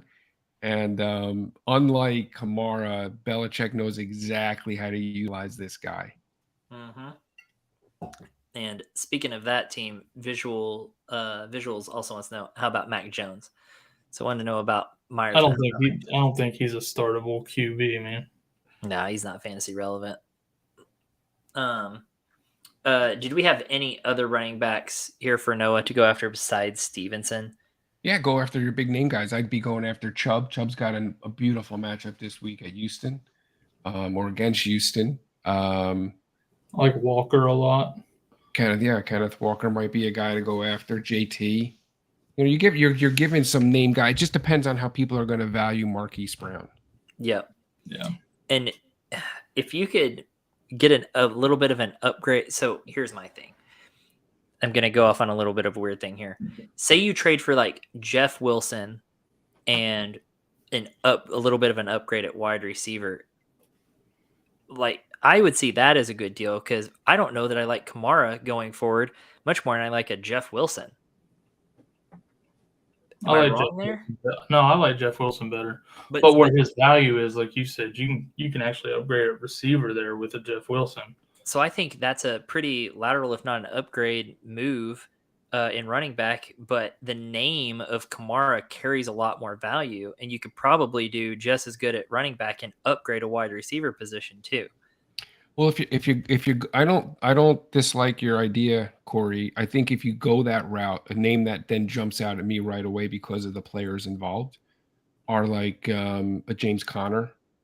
Mm-hmm. Because if you're moving Hollywood, you know, the guy who has Conner, you're not going to want to have Hollywood and Conner. Yep. So I think Kamara to Conner, you know, Conner's sneaky good. This guy was getting RB1 volume pre-injury, and so you're kind of seeing now what what he's capable of in this offense. So, you know, Conner's a guy. I wouldn't do that trade for Conner, but if you're going to do a two-parter where you're getting Conner and another player, then yeah, I would definitely be looking at a guy like that. Yeah, I feel like the only issue you run into right now is that he's on bye this week, so you'd have to make sure that like it's not going to screw you out of the playoffs. You know, so was Hollywood. Right. Yeah. So just be cognizant of those moves with these late bye weeks and everything. So. Let's see. All right. Let's go ahead and move back over to our board really quick. All righty. Let's talk about some of these wide receivers. Kyle, how about you go first on wide receiver? All right. I'm going to give you my boom first. Mr. George Pickens. I went deep in the well this week. Indeed. I like it. Dude, he's been playing really, really well lately. And against kind of neutral matchups, he's got Atlanta this week, which is one of the best matchups in the league for receivers this season. And, I mean, Pickett's been playing well. This offense has been playing good the last couple of weeks. And I don't know. I think Pickens is going to light Atlanta up a bit this week. If you've been holding on to him, this is the time. Now is the time. Now's your time to unleash the Pickens. Got it. Yeah. Perfect. All right, Tony, which one you giving me here? I'm going to give you my Rocket Rider, and that's going to be kind of dirty. Yeah, I know. I was like the same thing. I was like, ooh, giggity. You know, we talked about this guy earlier. I think we had a question about him or Garrett Wilson or something. But, you know, Christian Watson, why not ride the hot hand? I was telling Kyle, I don't know if you knew this, or if you were listening, but he's had 12 catches the past 3 games. 6 of them have been touchdowns. That's nuts. That's crazy. It is crazy. It's crazy. He can't keep that up. but It's no wonder you I, call I him your like Rocket him. Rider. Jesus. I like him as my rocket rider in this matchup. I think he showed he could do it with Jordan Love just as well as Rogers. It looks like Rogers is going to play this week, so this guy is a playmaker in the offense. I'm going to be riding Christian Watson as my rocket rider. It's like his wife is off to the side saying like, "Say Rocket Rider, say Rocket Rider, say Team Ramrod." You didn't say Team Ramrod. Oh man! Oh, I forgot. No, I forgot. All right, Kyle, give me your bust. Well, I guess it'd be my rocket dismount. Terry McLaurin. They're playing the Giants. It's not a great matchup for receivers. He's had a couple of not great weeks the last couple of weeks. I know Heineke prefers him to Curtis Samuel, which is the opposite of what Wentz was doing, but still. Giants, rough matchup. I don't think he goes off this week. Looking at this schedule, though, it's kind of funny. Just side note. They play the Giants, then they have a bye week, then they play the Giants again. I feel like that happened a lot last year. Who And this made year that they haven't had schedule? that so much, but yeah. I feel like half the teams last year did that sort of thing. So but he's this on my year not. bust. He's on my dismount list for the next 3 weeks. All right. Kyle's not riding Scary Terry for the next 3 weeks. Got it. It's a scary dismount. Got it. All right, Tony. Yeah, so my cellar dweller is going to be Mr. Jamar Chase. He literally And- sat there thinking about that the whole time I was talking. The whole time. Without looking, Tony, who did Kyle just talk about? Just kidding. You still talk about Jamar Chase? No, just go. I'm just giving you shit. Not because of the talent, not because of the matchup, just because the guy's been injured, and I'm concerned about putting him in my starting lineup and expecting him to produce the way you expect Jamar Chase to produce. So we had this conversation with Higgins and Waddle, but Chase is in there. It concerns me about starting Higgins because I'm not exactly sure what Chase is going to be able to do on the field. And the same reason why it concerns me starting Chase. I'm just not sure what he's going to be able to do on the field. If they put him on a pitch count, if they work him back into a full complement of snaps, if they really kind of let this guy run wild. So for me, he is going to be my cellar dweller. Yeah, if anyone knows about hurt hips, breaking hips, it's probably you, old man. So so yeah, I would take your word of advice on that one for sure. Yes. All righty. Continue on here, Tony. Give us your tight end, whichever one you want. Let's see. I think I'm going to give you my boomer. That's going to be David Njoku.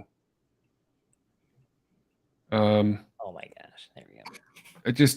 Corey really wanted us to see that player. Like, joking. Yeah, I talked about him earlier, and I'm just, I'm really liking Njoku in this offense. I love him in the offense with Deshaun Watson. Deshaun Watson really does favor the tight end. Stefanski has a scheme that does kind of highlight the tight end. Yeah, exactly. He's known for going after tight ends. Little rocket riding himself. And it's a great matchup. So Njoku for me is going to be a top 4, top 5 tight end on the week. Awesome. Yeah, I agree. And yeah, I heard a couple of Sean Watson's favorite tight ends are going to be in attendance at the game this week. So that should be fun. I saw that. Yes. And just like that, we're off of YouTube. Anyways, all right, Kyle, go ahead with yours. All right, my insert cute name boom is Evan Ingram. Oh yeah, you mentioned him earlier for your. Yeah, like I think you could stack all of these Jacksonville pass catchers with T-Law and your DFS and stuff. Like he's had a bit of a rough stretch. He had some good games early on, a bit of a rough stretch. I think he could get back on track this week against Detroit. Okay, yeah, I like the matchup there. Detroit probably just gonna go off on him. That whole offense, I mean, just go off on Detroit because that defense is atrocious. All right, Tony, give me your next insert funny name here. My bust is going to be. Well, I guess since we're talking about night, we'll just call him my nut buster is going to be Cole Kmet.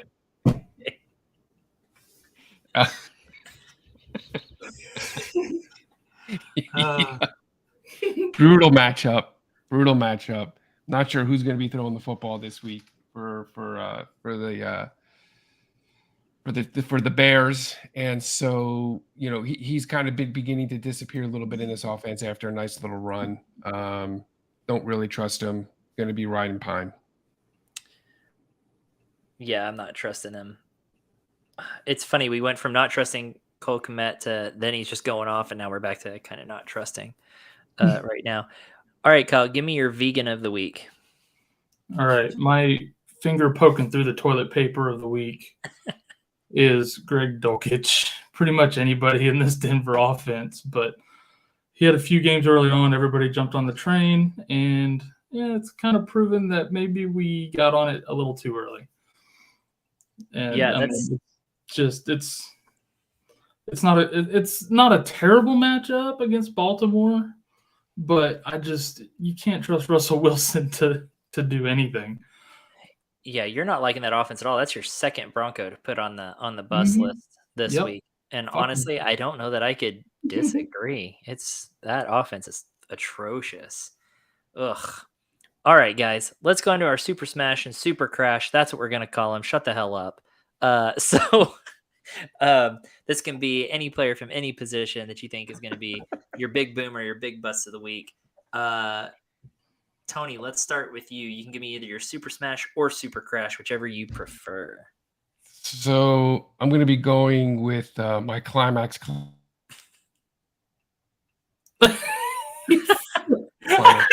I heard I'm giving you my climax, and then he cut out and froze. He said, I'm going to give you my climax, and then he gave us his O face. I heard climax, and then there was this little with his audio, and then is it working? I can hear him, but he's still frozen. That's on my screen, he's still frozen, but I can hear him. Okay. Anyways, we can hear you, so now you're like a phone call. Go ahead. I was going to give you my climax climber. There you go. Or my frenzy peak, whatever you want to call it. It's going to be Deebo Samuel, who I think this is going to be his coming out party this weekend. These teams are coming to play. It's definitely a great relationship between Shanahan and Mike McDaniels, but look at these guys to kind of be playing chess at the kind of with these different offenses, and let's look for some great football from Hill and Waddle, and I think Deebo Samuel's really going to be stepping up with the injury to Elijah Mitchell, with the tendonitis, with CMC, and watch Deebo begin to emerge in this offense. So I really like Deebo this week. I actually agree with that. I think everything is spelling out right for Deebo finally to get that role. It's sad it took injuries to get him there, but hey, us fantasy players will take it. And fantasy makes us horrible people. So we're like, yay, injuries. Because we're terrible people now. All right, Kyle, Super Crash or Super Smash? My Super Zach Wilson smashing your mom for the week is Aaron Jones. I mean, they're playing Chicago, and Jordan Love's probably going to be at QB, but even hurt Rodgers at QB, they're running the ball more now. And you saw what they did. Aaron Jones, Jesus, I got to pull this up because I can't even remember all the numbers, what he did. Give me 1 second. Well, you come prepared, Kyle. Well, I wasn't going to say them, but then I can't help myself. 15 carries, 132 yards, 3 catches, 38 yards, 2 touchdowns against Chicago in week 2. Jesus. I think it'll be worse this time. And that's when A.J. Dillon was still being used quite a bit. Yeah. So Yep. It's going to be gruesome. Nasty stuff. All right, Tony, Super Crash. Yeah, my pooper shooter is going to be Michael Pittman. I think this Dallas defense is going to wreak havoc for that Indianapolis offense. I think Matt Ryan, who's not very mobile, going to be running for his life and not expecting very good things from these receivers on Sunday. So for me, going to be bottom of the barrel with Michael Pittman. Yep. I'm not trusting Pittman. So sad. We had such high expectations for him coming into the season, and now Right. It's so rough. All right, Kyle, your Super Crash. Yeah, my Vegas Raiders ownership crash of the week. Give it to me. Miles Sanders versus Tennessee. I know it's weird because he's just coming off of like the most ridiculous game of the season, but Tennessee is one of the roughest matchups on the planet for running backs. I think it'll force them to throw a whole lot more. I think the passing game does a lot more against Tennessee this week. Yeah, that running game, that game this week against Green Bay is an anomaly for Miles Sanders. He's only had 2 games like that all season. So I wouldn't expect him to keep that up. Guys, I have a surprise. I have a Super Crash of the week that I'm just going to throw in there. And my Super Crash of the week is this guy. All right. This is my Super Crash of the week. If you've seen this person, please call our hotline. He's been a little blurrier for that, doesn't it? Right? It looks like I always laugh at the memes that it's like, listen, we can see a grain of sand on Mars from here, but then you can't tell who anybody is on surveillance footage. Like what? For real. That dude's a stud. Professor X Super Crash. As in like a piece of wood? Yeah. Oh, so hell, love saying Aaron Jones on Super Smash. Yeah. Yep. Aaron Jones is a good RB to target on DFS this week too. If you can't afford some of the other guys we talked about earlier, he'll be a little bit cheaper. Alrighty, let's get over here to the chat a little bit again. A couple more of these. Carr versus the Chargers or Daniel Jones versus Washington? Carr. I want Carr. He's been playing well the last couple weeks, man. Washington defense has also been playing. And it's better. A great matchup for Carr, too. Yeah. Sanders versus Tennessee or Montgomery versus Green Bay? Give me Monty. After what we just saw with that Green Bay run defense, give me Monty. Sheesh. All right. Sushi wants you to go get JT. Yeah, I like JT. He's doing much better now. Let's see. Noah says, my running backs are Pierce, Stevenson, Wilson, and Mixon. Start 2. Would you flex any of them over Godwin? No. You got to start Stevenson. I think Stevenson's for sure. Stevenson, you have to start. Is Mixon back this week? I don't know. He was out with a concussion. He's supposed to be back, but we don't know for certain. Yeah, so assuming he's back, it's got to be Stevenson and Mixon.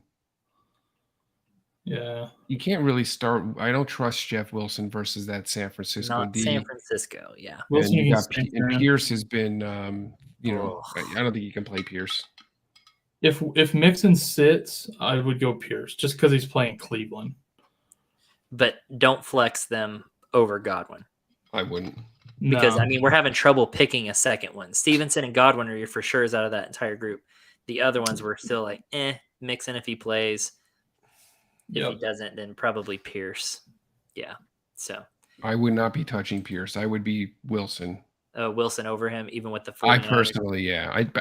And part of the reason why, Corey, is just I'm just thinking of game script. I think you're probably right. I think Houston's offense has been pathetic. Cleveland can very quickly jump out to a 14-point, 21-point, 28-point lead like Miami did, and then Dameon Pierce just disappears. Yeah, didn't take much to convince me, but you convinced me. I'm with you on that. I don't think I'm touching Pierce.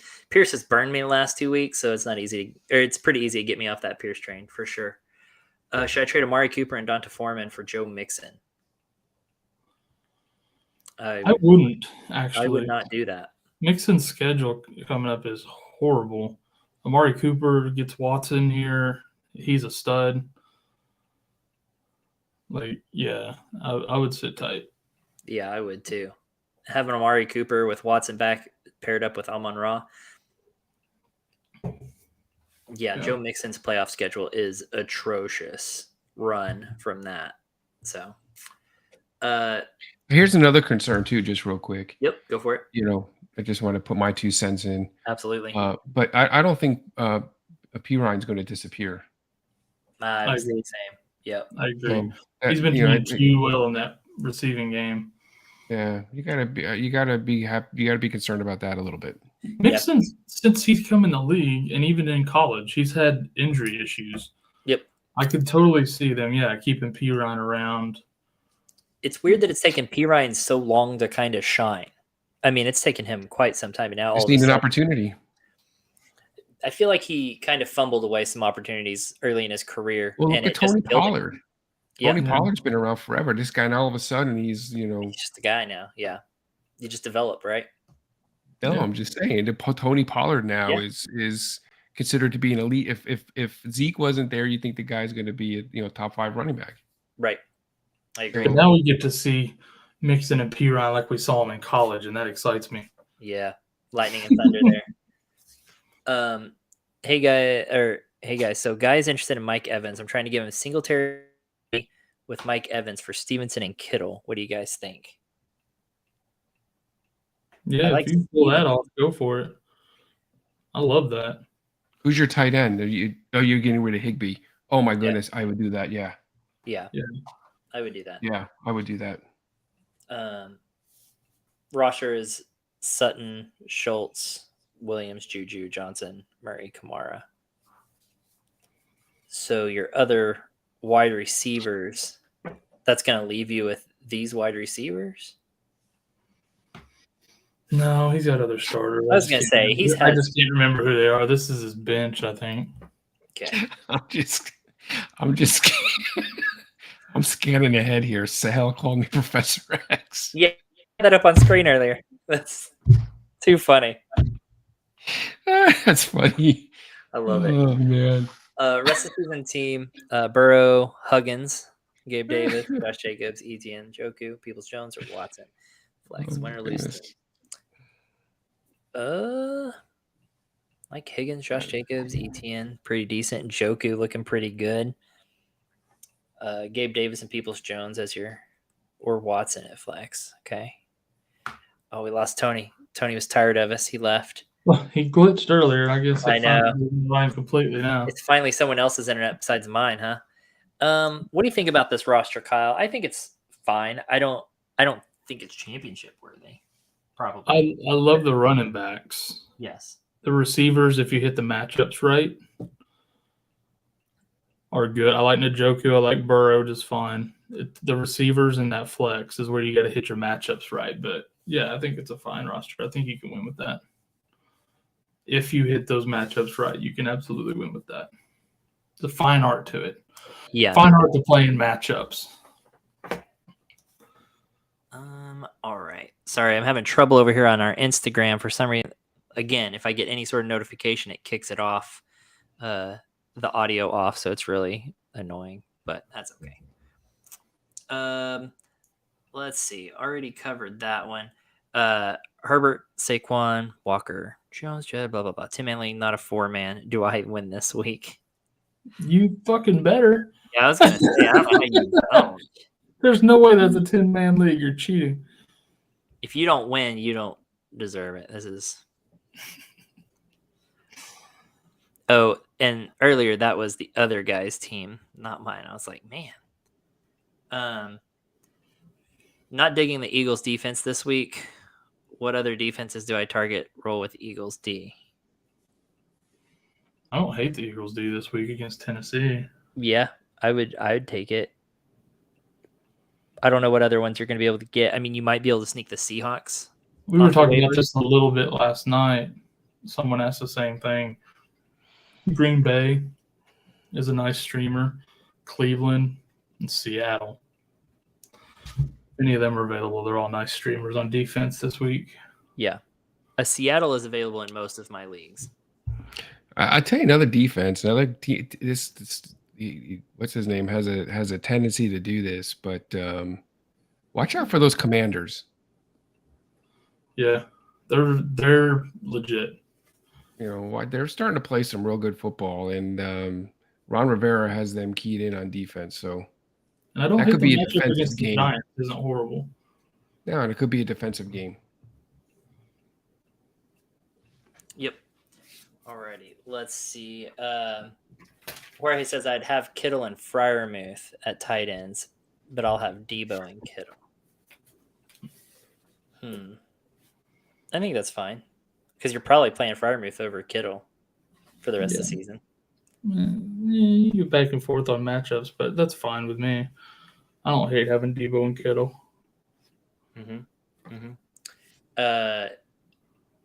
Yes, AJ in the house here.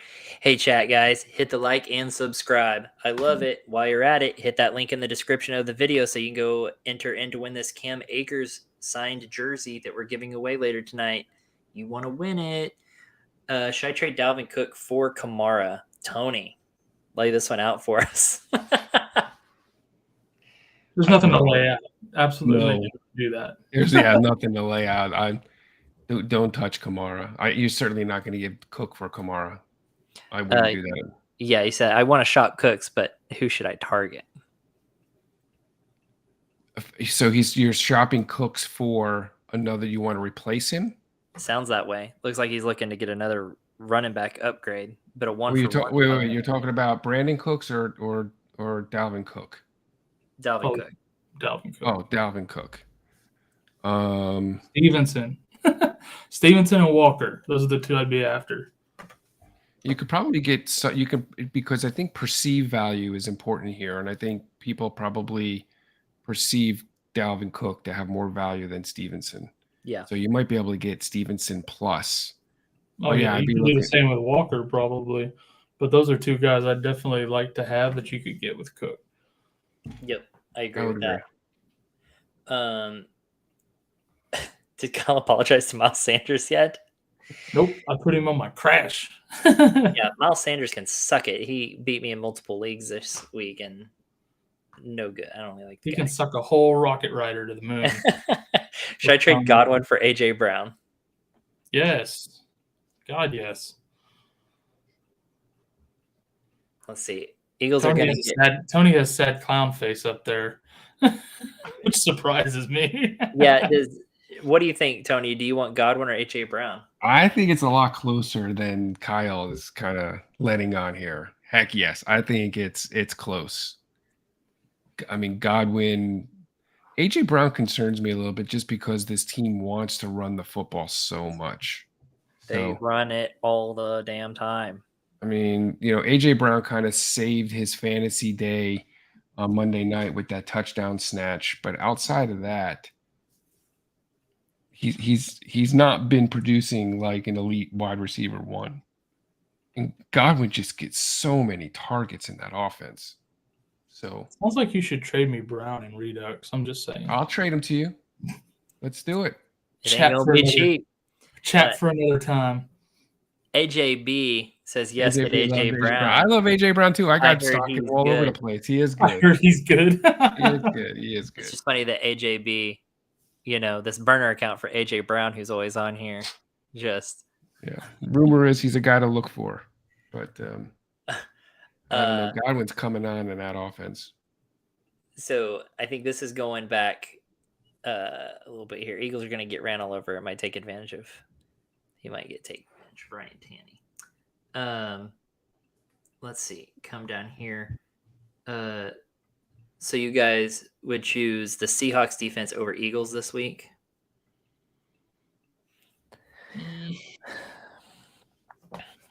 Maybe. Yeah, maybe. Yeah, against the Rams, I would. I mean, if you have the extra roster spot to pick them up, I'm not dropping anyone to pick them up. Yeah, don't drop the Eagles, D. But yeah, if you I'm not got dropping somebody anyone to to drop, do it. I play the Seahawks over the Eagles this week. Yeah. I don't know that I Rams, would do that. amazing matchup. It is an amazing matchup. Stafford could be out. A-Rob is out. Cup is out. There's a lot to like about the Seahawks defense, but Eagles at home versus Tennessee, I have a hard time benching the Eagles. Yep. All right, guys, we have a few more minutes here before we go to the waiver. So let's bust through a few of these really quick. What do you think? I get Tua, Mixon, and Pittman. I give away Jacobs, Mike Williams, Deshaun, and Curtis. I'm 6'6" in 14-man league, and Mike Williams is in my flex, and he might not play. Benches, trash. Ooh, I get Tua, Mixon, and Pittman. Give away Josh Jacobs, Mike Williams, and Sean and Curtis. I'd sit tight. I like Josh Jacobs more than Mixon. Deshaun and Tua, probably a wash. Mike Williams and Curtis. Pittman's not playing great right now with QB carousel. I'd sit tight. Jacobs is the best player in that deal. Which blows my mind to say, but I would agree with that. But, Tony, I don't hate it. I love Tua. I agree with his take on Mike Williams. Yep. Pittman's a starter. I mean, he's a wide receiver one in that offense, and Mixon might not get the full complement of snaps. Maybe he splits with Pirine. It stings to lose Josh Jacobs. That's the big. Yep. I mean, I would. That's the. Is that the best you could get? I mean, I would. If you're gonna move Josh Jacobs, I would see what you can put him out there and see what you can sell him for. Because I bet you could do better. You could probably do better for Jacobs. Yeah, I agree. I think you can get a lot more for Jacobs. I mean, Curtis. Who's Curtis? Is he talking about Curtis Samuel? I think so. That's who I took it as. Yeah, I mean, he's no value. So yeah, it's basically Deshaun and Jacobs, and then he's getting Tua, Mixon, and Michael Pittman. So I get it. I don't hate it. It's tough. This is Josh Jacobs. The value there is. And it's going to be slim pickings on waivers in a 14-man league. Yep. Here's one from Super Squash. Should I do Chase and Mostert for Watson and Etienne?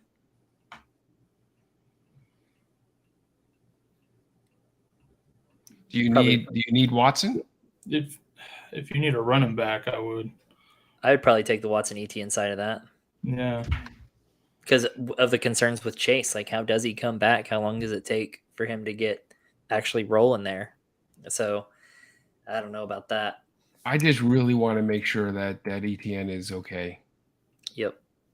They've already said he's playing. They said he got cleared to go back in last week. They just held him out for safety. So I get it. I just make sure if he's okay, then I can see you doing that. That's a steep price for if you can use the quarterback.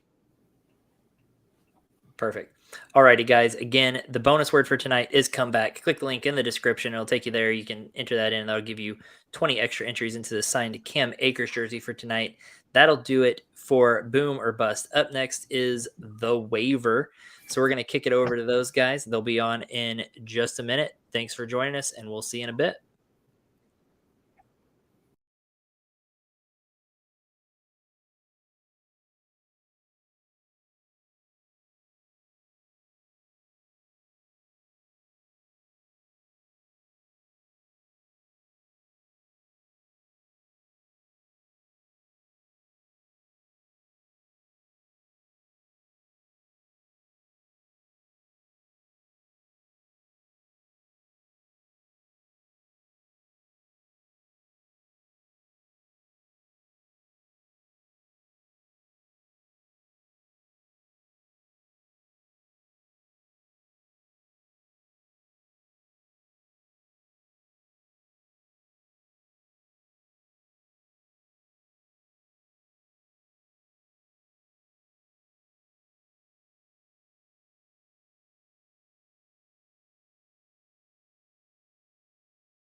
on, everybody? Welcome to another episode of The Waiver. I am 7 o'clock of the Las Vegas Fantasy Football Conference. I'm accompanied with no other than JB of the JB Show, a.k.a. the Young OG. How you doing, man? I'm doing good, Seven. How you doing? I'm doing okay. Below us, none other than the Damian Pierce truther himself, Jeff Clark, a.k.a. MEedia. How are you doing? Not good, man. Not good at all. Yeah. I'm dealing with taking these broken wings. My Seahawks got two crutches, one under each wing that Josh Jacobs left them with this weekend. It hurts, man. It hurts. There it is. I would like to apologize. I'm having camera issues, so I have to use my laptop camera, and my laptop is actually 11 years old. It might be older than JV. So this is what I got to deal with. At least you guys get to see this handsome face. You know. you still looking good, Seven. No worries. Yeah, there it is. Real quick, if you guys can hit the like button, we appreciate it. It goes a lot further than you realize. Shout out to the Fantasy Football Network. Shout out to the Melon app. And below, check out that link below, man. Enter to win a signed Cam Akers jersey. You probably don't have him on your fantasy roster, but if you take our advice, maybe he could be on your fantasy roster by when you wake up tomorrow morning. But who do we got on the list, gentlemen? Sup, AJB? What's up, AJB? How you doing, man? We usually go to fantasy coverage for our waiver pickups. They had Mike White as the number one pickup with about 25 fab investment. What do you guys thought on that? I mean, Mike White had a fantastic week as a starter, but I don't want to over project his stats for the rest of the season because he was playing the Chicago Bears. I think that he could still be valuable, but I wouldn't expect that type of production moving forward because it was the Chicago Bears that he was playing. And I get that it's a big statement week for him, but I don't think we can expect 3 touchdowns like every week from him. For sure. I'm following that train, JV. I'm not one of those guys that gets, enamored with one good week, because that one good week can follow up with the dud. And especially if you're jockeying to get into the playoffs, maybe if you're in a 2 quarterback team league, I'm in a league where you got to start 2 quarterbacks. Maybe if you're in that type of situation, right, and one of your quarterbacks is like Matt Ryan or Kenny Pickett or something like that, maybe you want to, take a flyer on him. But yeah, I'm not rushing out trying to get him. I feel you. What's up, Joe, man? Hopefully you're doing well, and hopefully you are on pace to make the playoffs. He says, "You think I should trade CMC for a top wide receiver? Already traded for EKER today. Congratulations. Yeah. And have James Conner and Montgomery on the bench." Yeah, why not? He's kind of banged up. He can't stay healthy. Brother Fox of Safe Space calls him the AKA the Renta Center running back. If you can get a solid low end wide receiver 1 or even a high end 2, I think you pull the trigger. How do you guys think of? What do you guys feel? Yeah, I mean, if you're getting EKER, that is fantastic. I mean, you kind of covered your running backs there, and your bench is not too bad. I'm not sure what the league roster is looking like, but I'd probably be willing to give him up, especially if you're weak at the receiver position. I don't think that'd be bad if you're making a push for the playoffs, if you want to just upgrade your starting roster at this point, because you got to roll with your guys at the end of the day next few weeks. For me, it would have to be somebody that's kind of top tier wide receiver, though. Right.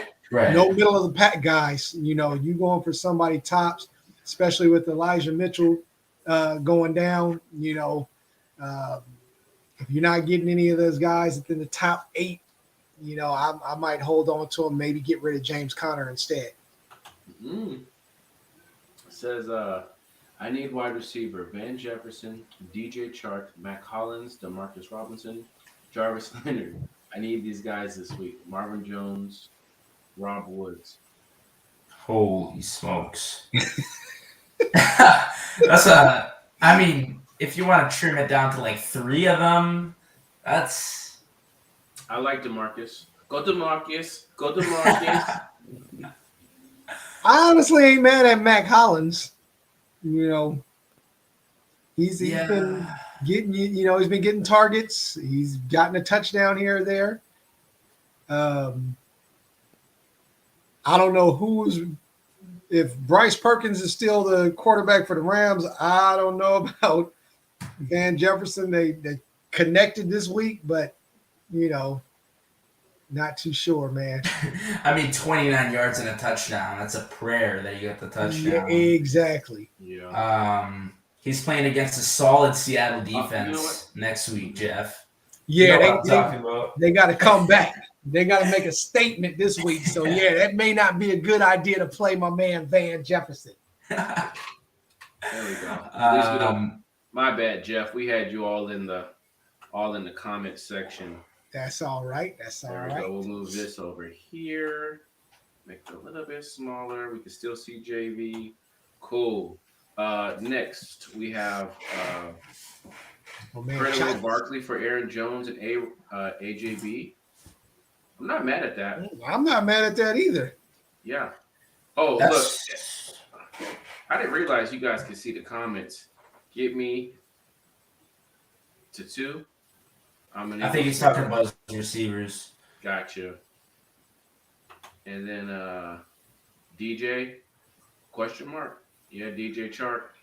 DJ Chark. DJ. That's my DJ.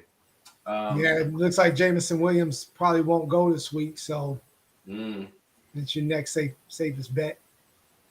With we got a question about CMC. Number 3 on the list was Jordan Mason, rostered in 0% of the leagues, 5 to 10% fab suggested. This guy might be in line for some work with Mitchell going down and CMC, marked as questionable. You guys buying the hype? I mean, any running back. I mean, you get Jeff back there, he gonna go for 65 yards and a biscuit. Bring my inner Marcus Allen out, boy. I'm going back to the old school days. 100 on purpose and a biscuit. See that blur? You see that blur? Yes, sir. That might be this wine, Jeff. That might be this wine I've been sipping on. Oh man. Hey, you know that he's gonna get carries. You do know that. So if he's in that. AJB, I didn't say DJ. I said Robinson. We'll have to see how it ended up turning out. By the way, MEedia, how'd you do in fantasy in the Las Vegas League this week? Talk me? Wow. Yeah. Wow. He's really going to do him like that. Ever since I did my media press conference about the King and Kenneth Walker, I have lost 3 straight. That's why I never talk mess till the end. This guy, he was like, "Hey, I'm number 1 in the league." When you wasn't here, JB, and he hasn't won one since. And when he beat me earlier in the season, because it's only a 10-man team, so you're gonna see 2 or 3 teams twice. When he beat me, he's like, "Hey, thanks for my first dub." Wow. Like, hey, God don't like ugly. God do not like ugly, bro. Damian Pierce really let me down this week. That's all I'm gonna say. Him and Jawan Johnson. Yeah. Jawan Johnson watched a bounce off touchdown, bounce off his fingers. I was like, catch it. Yeah. Lord help him catch it. But anyway, yeah, I took the L. Yeah, I'm gonna be quiet though, because I don't want to get what you got. It might be contagious. So you don't want that fancy. I'm gonna stop now. I'm gonna stop now. All right. AJB says, laugh out loud. I'll get both. I need them. Geez, I'm 10-2, and I need the wide receiver now. It's that's challenging, man. That's challenging because you want to finish strong and not start strong. And if you're desperate for receivers, I mean, most trade deadlines have passed. I really, we always rooting for you. I really hope that your starting receivers aren't the guys who we were picking for. I was assuming this was like a flex play, like on the weekly, because you got maybe a bye or something. But if those are your starters, then he's 10-2. He's doing something right. He's 10-2. Enjoy the playoff bye, and we will see you after first week playoffs on Safe Space. That's all I gotta say. It's like, and it's like you got Van Jefferson as your wide receiver 1. I mean, you better have Eckler, Saquon Barkley as your 2 running backs at that point. Like right. Yeah, we'll see. We got McCaffrey trade hurt my team, I think. Yeah, definitely. Getting back to that waiver list, make sure you guys are hitting that like button. We appreciate it. It goes a lot further than you realize, as well as check the link in description below if you are interested in a signed Cam Akers jersey. He is a Super Bowl winner. I can't say enough about him. Someone who probably should be rostered. I mean, he didn't have the best week this week, but last week he was decent. Jordan Love made the list as number 2. I don't agree with this. Outside of that one slant to Watson, he really didn't blow me away. It was a great throw, but that one great throw was really all he had. Maybe roster him in a super flex. What are your thoughts, Jeff? Well, Rodgers already said he's coming back. He saw that touchdown. He was like, grabbed some dirt on the ground, was like, I'm healed. I'm ready to come back. Put that in my ribs. I'm back. Exactly. So you need to watch that situation. I mean, if we knew that he was out, if Rodgers is going to IR, maybe, but that's not happening. He's already talking about he's coming back next week. He's questionable. So, those are just his waiver pickups. His receivers are Hill, Boyd, London, Mooney. Get well soon, MVS. That's it. That sounds better. The thing about Jordan Love is I would buy into him dynasty because I don't think Aaron Rodgers is the long-term option for the Packers. I think that's just been proven this year. They paid him way too much money. I'm just going to be honest. They paid him way too much money and didn't have room for Devontae Adams to support him. I say that they're going to bring up Jordan Love within a year or two and probably support him with a decent cast. And I think that he's poised to be a top 12 fantasy quarterback in the future. Wow. So if you want to invest in him in Dynasty, I think that's somewhere that I'd like to invest, but not in redraft this year. Yeah. He's just not going to be useful. Yeah, in Dynasty, I'm sure he's gone. But if he's there, I would get him in Dynasty. Right. Gus Edwards rostered in 18.4% of leagues. 25. You usually don't see 25. 25% fab suggested. He seemed to be the guy last Sunday. It's right. He's under 2% rostered. Does that really mean anything, though? Like, does the guy in the Ravens' backfield really mean anything at this point? Like, we've been through, 5 Ravens running backs over, 5 weeks on this show. Like, I feel like we're just shuffling cards when we come on here between 49ers running backs and Ravens running backs. Yeah. And you're throwing darts at a dartboard with these guys. I mean, hell, you could see Le'Veon Bell come back next week and score a touchdown. We don't know what's going to happen. It's like, who do they have? Their depth is insane. So I wouldn't buy in. I'm going to be honest. Yeah.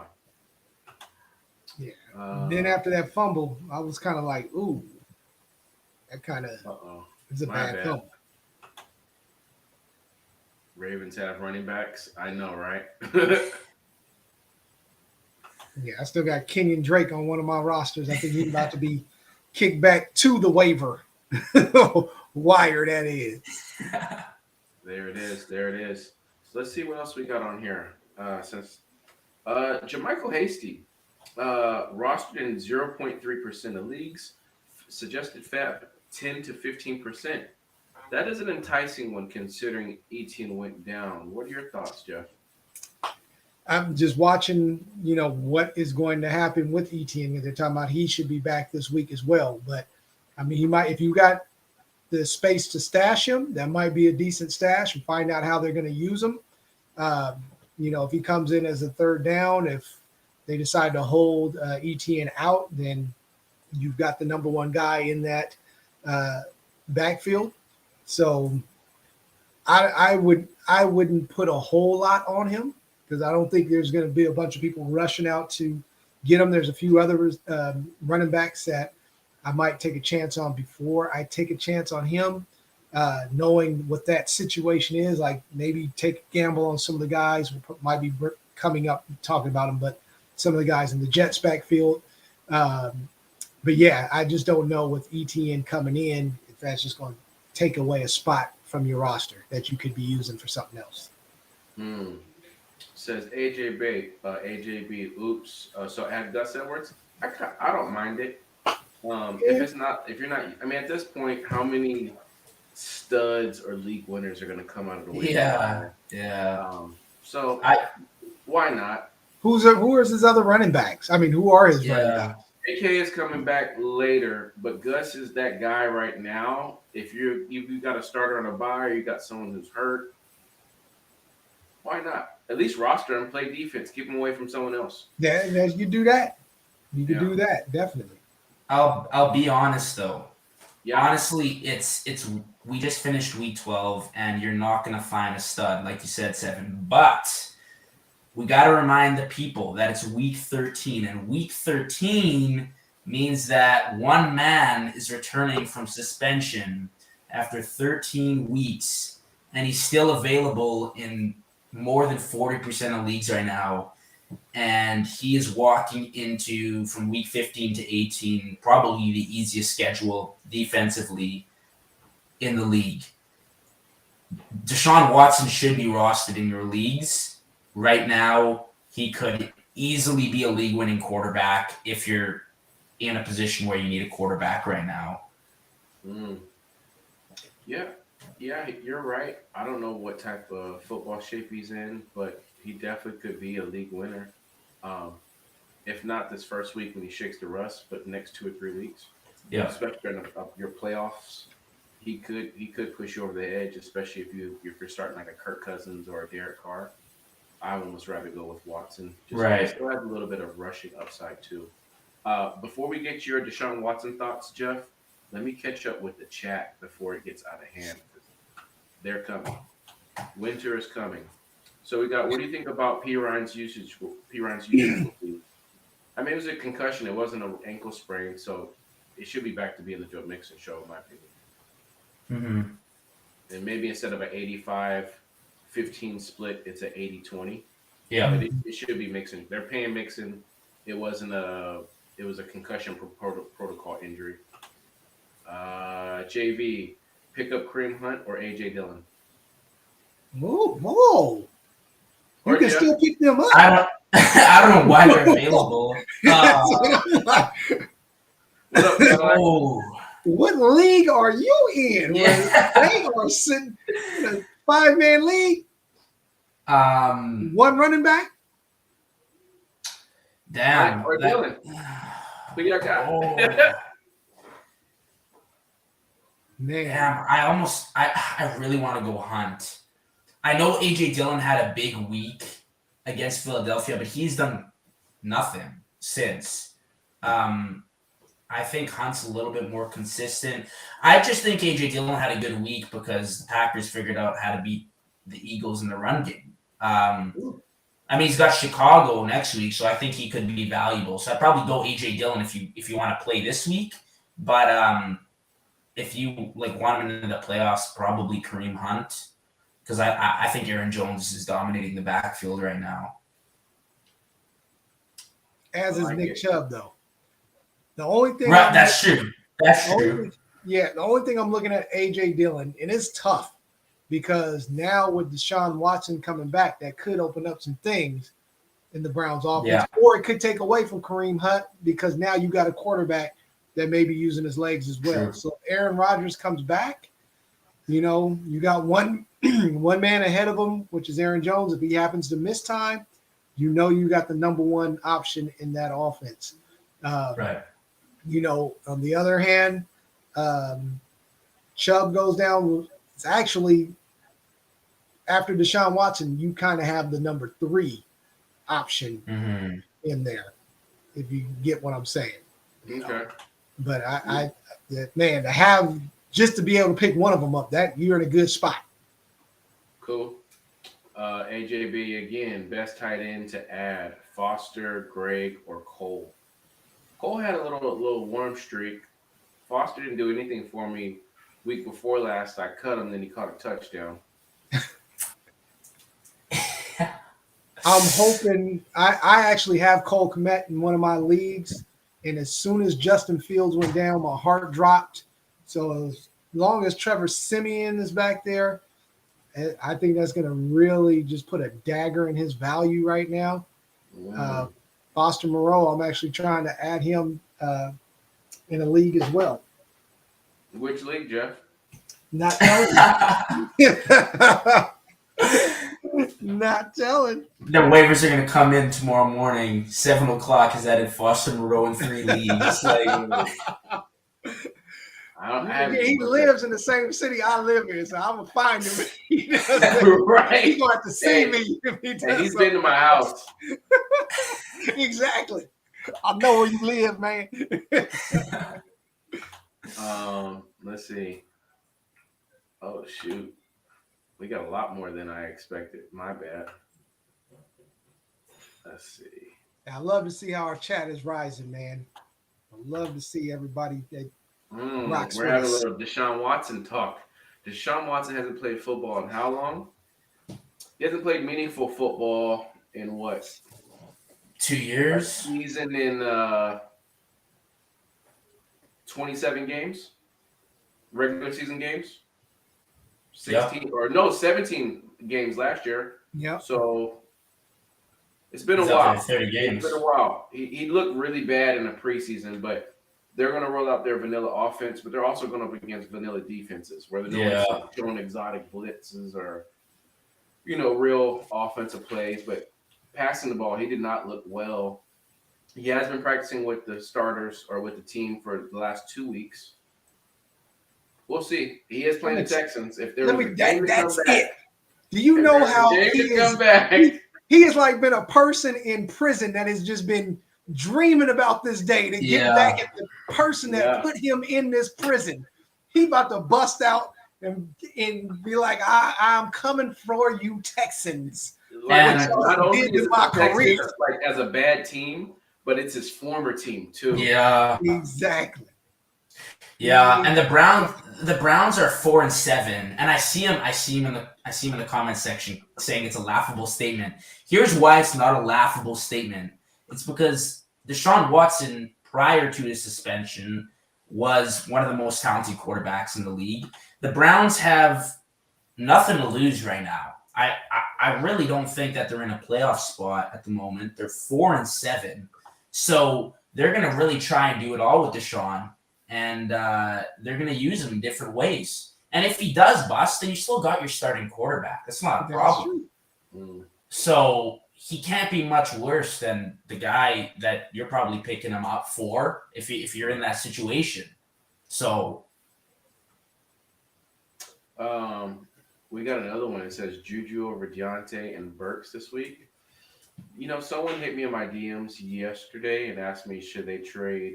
It was a dynasty question. It was like Deontay Johnson for Zeke and a second rounder, a 2023 second rounder.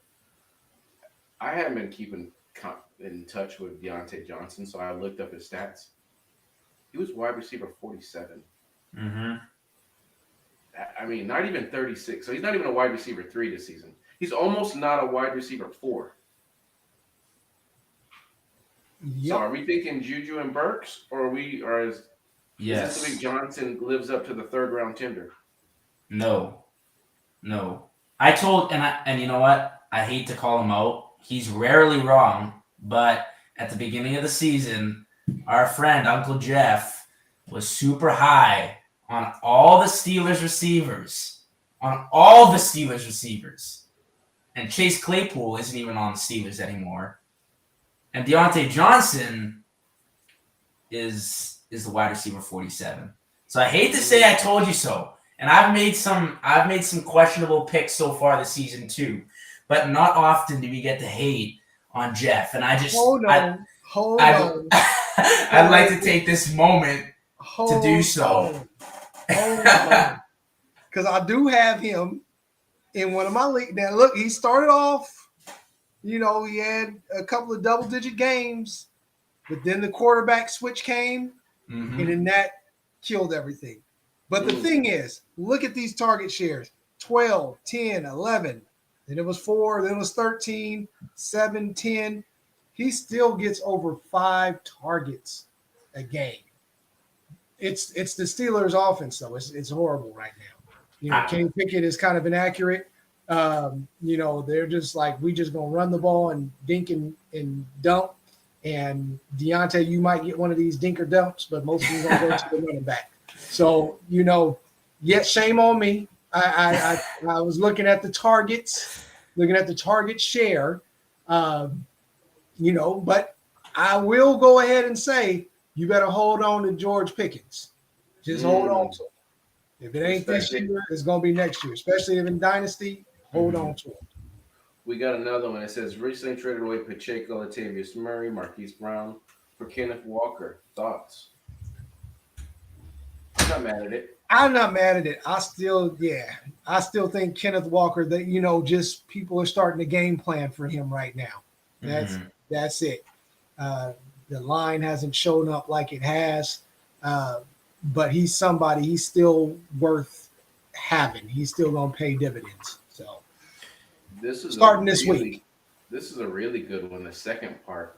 Also, should I trade Mixon, DJ Moore, and Burks for Saquon?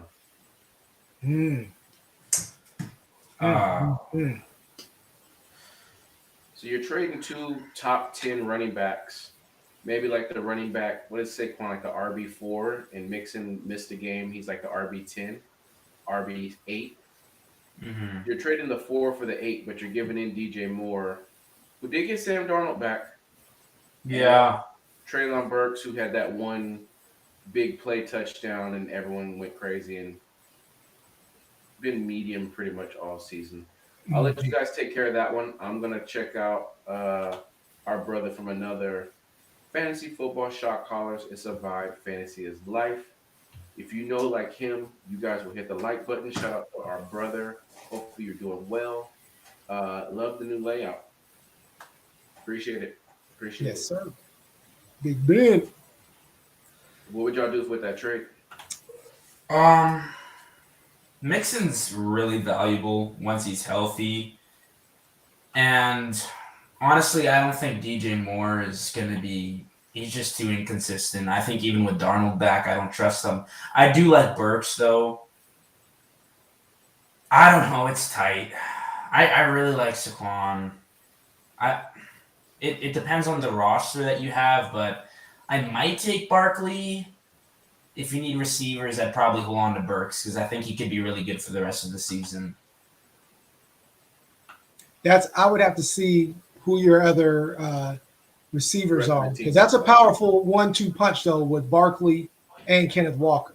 Right. If they're when they're on, you're looking at 40 points between the two of them, even maybe more. But when they're up against those teams that have good run stopping defenses like we've seen with Kenneth Walker these last 2 weeks, it could hurt you. So that's the only thing. Who are your other receivers? Yeah, that's a good point. I don't know which one of us he's referring to. I can feel how he loves Deshaun starting. I can hear an accent. Is dude from Pittsburgh? Oh, I think he wants to throw hands tonight. Like he's right. He's kind of wilding out, bro. Hey, the Eagles won, my guy. Chill, calm down. Hey, we're not Commanders fans. Don't be mad at us. Look at that cheese from Jeff. Yes, sir. All right, we're caught up on the comments. Let's get back into the waivers. Let's see who we got going. I'm pulling it up right now. We've got next Zay Jones. This is a very interesting one. 8.3. Again, 25% foul. Versus Detroit also. So if you're desperate for receiver, like this is the one, right? Yep. He's had 24 targets in the last 2 games, and he's made the most of all of those targets. I don't know if you need a receiver, or even if not, why you wouldn't be targeting him right now.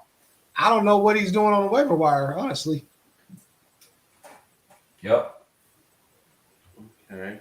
I've had him in a few leagues. We got a Kansas City Chief legend in the house. Hey! Ooh, Jamal Charles.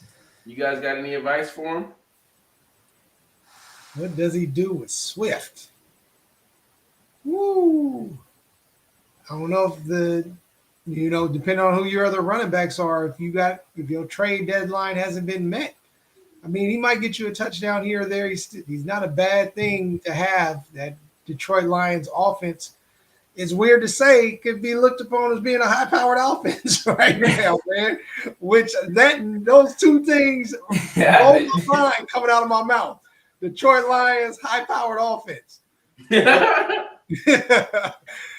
I know it's difficult watching Jamal Williams sometimes get, a lot of the touchdowns that you would think that DeAndre Swift should have, but I think he's still usable, definitely in your flex. But if your trade deadline hasn't gone by yet, find whatever holes you need. If you have other top running backs, maybe dangle them out there and see what you can get.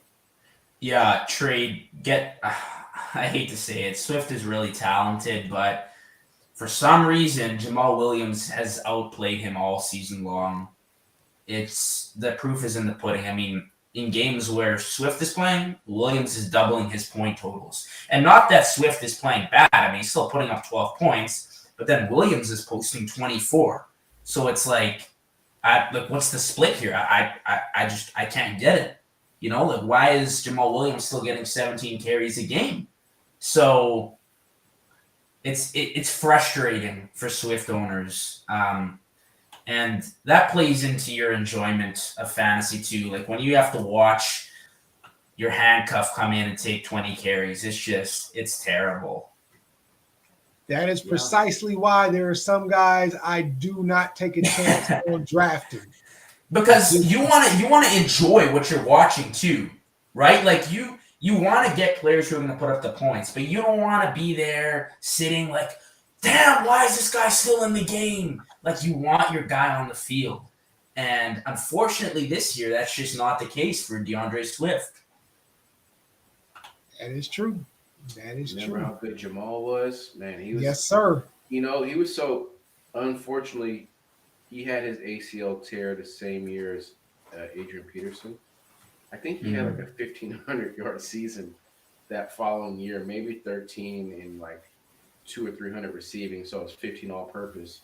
But his ACL bounce back gets so much, not as much love as AP, because AP came and ran for 2K after ACL. Yeah.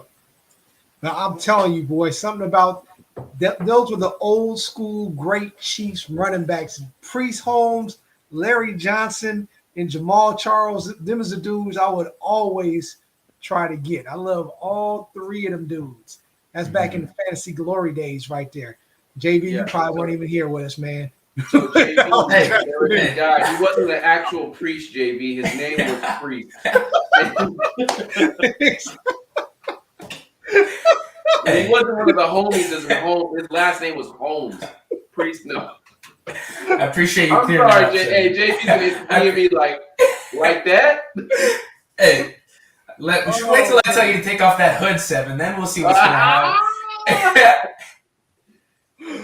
I got out the shower. My hair is wet. I'm nice and relaxed. Mrs. 7 o'clock is making steak and potatoes. We got a little bit of wine. I'm doing good, man. I'm doing good. I'm blessed. In the words of Big E, I'm blessed and highly favored. There it is. So, There it is. Hey, I I got do the want to go accent back down. and point something out. There was a comment there about there's a lot of 3-for-1s going on. And I just want to say sometimes when you are in or looking like you're going to the playoffs, there's just some dudes that you can dump. You know, you really don't need – you got guys just taking up space. So if you got that one player that you know will help propel you and get you a couple of wins and possibly take you all the way to the finish line, those are the dudes that you might need to package up some dudes that just been sitting on your bench the whole time and just do that 3-for-1. Now I know what you're saying. I don't know about that particular one. That one was I'm pondering, but yeah, I do it all the time. I get people that don't like my trades because I'm trying to throw, one piece of steak and a whole bunch of green beans, and trying to get a whole filet mignon. There you go.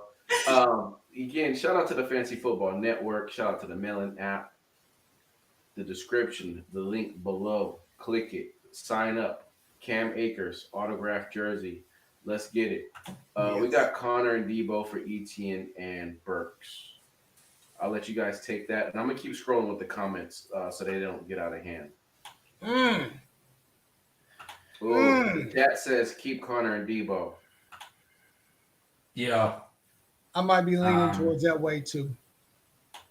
Because Etienne, obviously you're getting production there, but just when he's healthy, so we don't know about that yet. And then Debo versus Burks, I think I'm taking Debo all day, to be honest. Yeah. Says I love football so much, I'd rather watch sloppy ass Colts Steelers and Sixers come back. I heard that. Oh man. Dan, I ended up trading Godwin and Pittman for CD. I still have Evans and DK as well. Yeah, I'm not mad at it. So you basically traded Godwin for CD. Yeah, Pittman was so disappointing this year. So disappointing. I mean, it was expected because Matt Ryan was walking into the quarterback room and he's got to go. But I don't mind that. You probably won that deal in my eyes. Yeah. And I don't like the fact that you had Godwin and Evans. So now you've got, a little bit better lineup because you got to diversify your bonds. There it is. Financial. There it is. Diversify that portfolio. Corey is taking a nap. Kyle is watching us. I don't know how you know that. Exactly. Who are you, AJB? Yeah. AJB has the necessary skills to find you. Yes. DeAndre Carter, rostered in 1.1, going for 30%. This is the most out of all players listed on this list. Gus Edwards was 25, Mike White was 25, Zay Jones was 25, DeAndre Carter, Los Angeles Chargers, 30% fab, 1.1 roster. Thoughts? I mean, Mike Williams is coming back. Mike Williams is coming back soon. Again, it seems like this happens a lot with Chargers this season. I mean, I feel like I've had like 3 or 4 that have just had fantastic few week games. I mean, Palmer was there. I think Gerald Everett was there at some point. Decent pickup, I guess, but I think Mike Williams coming back is going to steal some of the attention next week, I'm pretty sure, if he's cleared. I think Kyle is here. Kyle says, or not Kyle, my bad. AJB says, I need my own show, but they don't like what would your show be? What's your expertise? AJB, what do you bring? Let it keep us, indulge us. Are you a dynasty guy? Are you great at making trades? Are you good at drafts, scouting talent? Let us know. I'll tell you what, too. Download the MEedia app, and I'll send you a bunch of questions that you set up on there, brother. You can talk about Philly all you want, and I'll make sure people send some questions your way. We'll even get you paid. Whoa. I like it. I like it. So Jeff said download his app. I don't know if you guys know, Jeff has an app by the name of the MEedia app, available both iOS and Android. Just iOS right now. Android coming soon. iOS. The full version will be available. The beta is available now. Full version available on Monday. A lot of great new stuff in there. Very happy. Congratulations to you, Jeff. I know you've put a lot of years behind that hard work. Thank you, sir. He's got a team. I got multiple guys ready to run. Hey, why do you sound like Tommy? He's ready. When I envision AJB, I'm thinking Tommy from Power. Let's do it. We'll put something together, man. Reach out to me on any way on MEedia, Instagram. I'll get you my information, man. We'll make some things happen for you, AJB. There you go, AJB. Here's your opportunity. Reach out to Jeff. MEedia is 2 E's. MEedia on IG. Yep. Talk to MEedia him, man. MPC. DM me. MEedia MPC. There it is. There it is. Looks like we're caught up on the chat. We got one more. Have to say, I also have T. Higgins, AJ Brown, Christian Watson as my receivers, and my RBs are Derrick Henry and Mixon. Ooh, I like that. love it. I like Love that. Lord. Are you referring to Christian Watson of the Green Bay Packers, who's like clearly better than Romeo Dobbs, who someone told you was going to be the guy? Whoa, this is well deserved. This is well deserved. Is that the same Christian Watson that you were referring to? Yeah. Okay. We gonna check on that. We gonna check on that. Hey, when Dobbs caught that touchdown week 1, couldn't no one tell you nothing. Watson dropped a 70-yarder. I had to eat it. I had to eat the crow. Now Watson is that guy. In a number of my leagues, I actually had them both and then dropped Christian Watson, and I've been kicking myself in the ass ever since. You want to know? Damn you, Romeo Dobbs. You want to know a true story? A true story. So this is the third. I actually had a conversation with JD Guccini of Heart to Start. Shout out to Heart to Start. Shout out to Guccini. Yes, Shout out to Kev. We had him on Safe Space this off season, and we were talking about how we drop rookie receivers. We don't let them develop. We get impatient and we drop them. And that was just a topic that we had just somehow fell upon. Mm-hmm. And he didn't know that I drafted Odell Beckham his rookie year and cut him after week 2. That I had drafted Justin Jefferson with like my 15th or 14th round pick and cut him after week 2. And I drafted Christian Watson this year and cut him after week 1. Wow. So, yeah. So you may have picked Dobbs over Watson, but you didn't draft Odell, Justin, and Watson their rookie seasons and cut them before they paid dividends.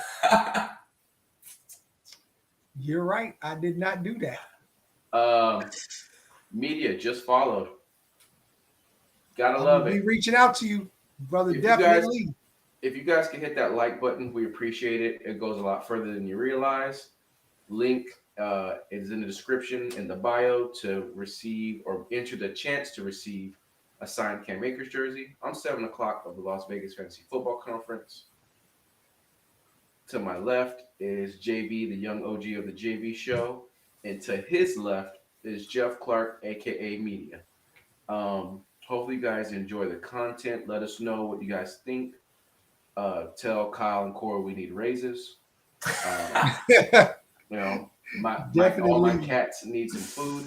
So I'm actually allergic to cats. So wanted to get someone other than Mixon and not stack teams.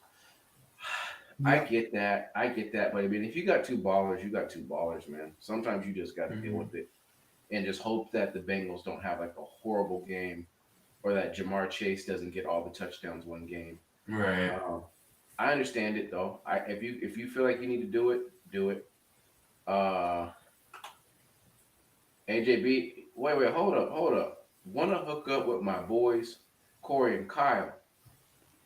So you don't want to hook up with us?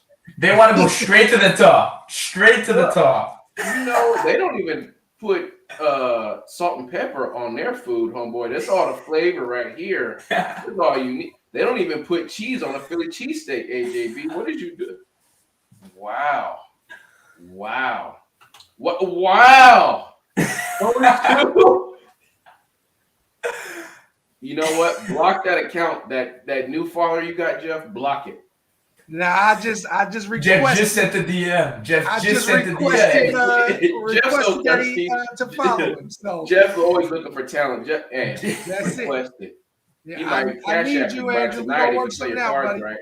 We're gonna work something out. There you go. Adam, Steelers or Bucks defense this week and ROS. What you got, JB? Just checking the matchup. So Steelers got Atlanta. Not bad. I'd probably roll with them. Bucks at New Orleans. The Bucks seem to struggle with the Saints. It's kind of Tom Brady's kryptonite. It's his kryptonite. TB12. Probably the Steelers this week. Honestly, I like them against Atlanta. Yeah, I agree. Why is every time Evans plays Lattimore, it's like Peter versus that chicken in Family Guy? Oh, he says because they're Cowboy fans. I get it. Hey, I would say a good streamer might be that Seahawks defense this week because they need to win. And I want to see my man Tyreek Woolen shut down Van Jefferson. So we might be all right this week. We're taking off. You know it's coming. My pops calls them the seagulls, and he said if you want them to score a touchdown, just go put some breadcrumbs in the end zone. Wow. I was like, oh, you just hate me. That's why they lost, because he was here watching the damn game with me. That's what it was. Okay, let's see. I think there might be one or two more on this. We usually do, I guess we originally aimed for 5, but we got an extended 30 minutes, so I guess it would only make sense that we touch upon close to 10 names at least. Great show, fellas. Thank you. Oh, man, thank you. Yes, we really appreciate it, man. It's fun. I mean, we're just fine-tuning, working on our skills, and hopefully one day we'll make it on the major leagues, the big leagues, the big screen. Van Jefferson of Los Angeles Rams, 9% owned, 10 to 15% fab. I'm not buying it. No. I don't even know if Stafford's coming back this year. That's If it. he comes back, I mean, they got to throw the ball at somebody. Robinson's gone. Wide receiver 1 right now on a bad team. Does that really mean anything though? Like, Yeah. Not really. I mean, I feel like they should just stay healthy, and they don't even get a pick. Their pick is gonna go to Detroit. Oof. I believe so. like this is one of the worst. That might be a good pick now. Damn, Detroit might be. Yeah. And they're gonna get that Williams kid back in a couple weeks. The Rams' fall off this year was like probably one of the worst I've seen in sports history. I mean, I don't know how you go from the Super Bowl to whatever we've been watching for the past 13 weeks. Yeah. Anybody in TD only leagues? No, sir, not me. I usually do 1 or 2 for the playoffs. That's about it. Remember Lindell White? Sure Tennessee do. Titans, I sure do. Yep. USC, Yes, sir. power back. Thunder and Lightning with him and CJ2K. Yeah. Yep. Yeah. He was nice, man. He was in the Heisman running for a little bit. Mm-hmm. I mean, I feel like that was when college football was at its best. It was.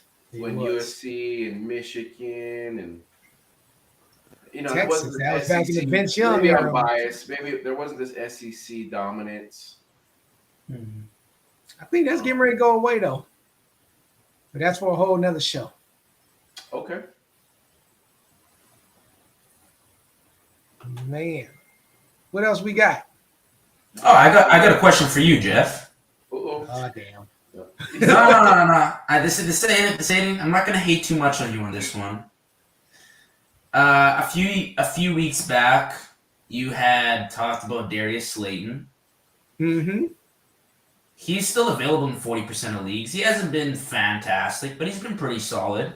He's been very solid. Do you think that he's worth the pickup?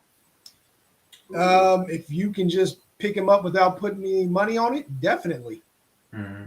I mean, Wan'Dale Robinson is out. Who again? He's in one of those situations. Who else are you throwing the ball to at this point? The only problem is Danny Jones is so hit or miss. Yeah. He's either gonna throw it to Slayton, or he's gonna dump it off to Richie James Jr. Whatever his name is, Rick James Jr. I don't know, whatever his name is underneath. I think it's Richie James, but something like whatever the hell his name is, or Saquon. Those are the only three dudes they got.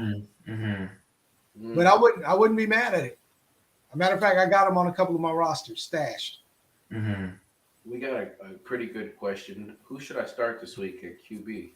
Watson, Jimmy G, Justin Fields, if healthy. Mm.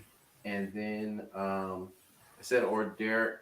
I thought I saw, or let me scroll down. I know. I thought I saw Derek Carr up there. And then looks like AJB says Carr. If Fields is healthy, Fields doesn't really pass the ball that well. So you know he's going to run. So if his legs are fine, I would just start Fields.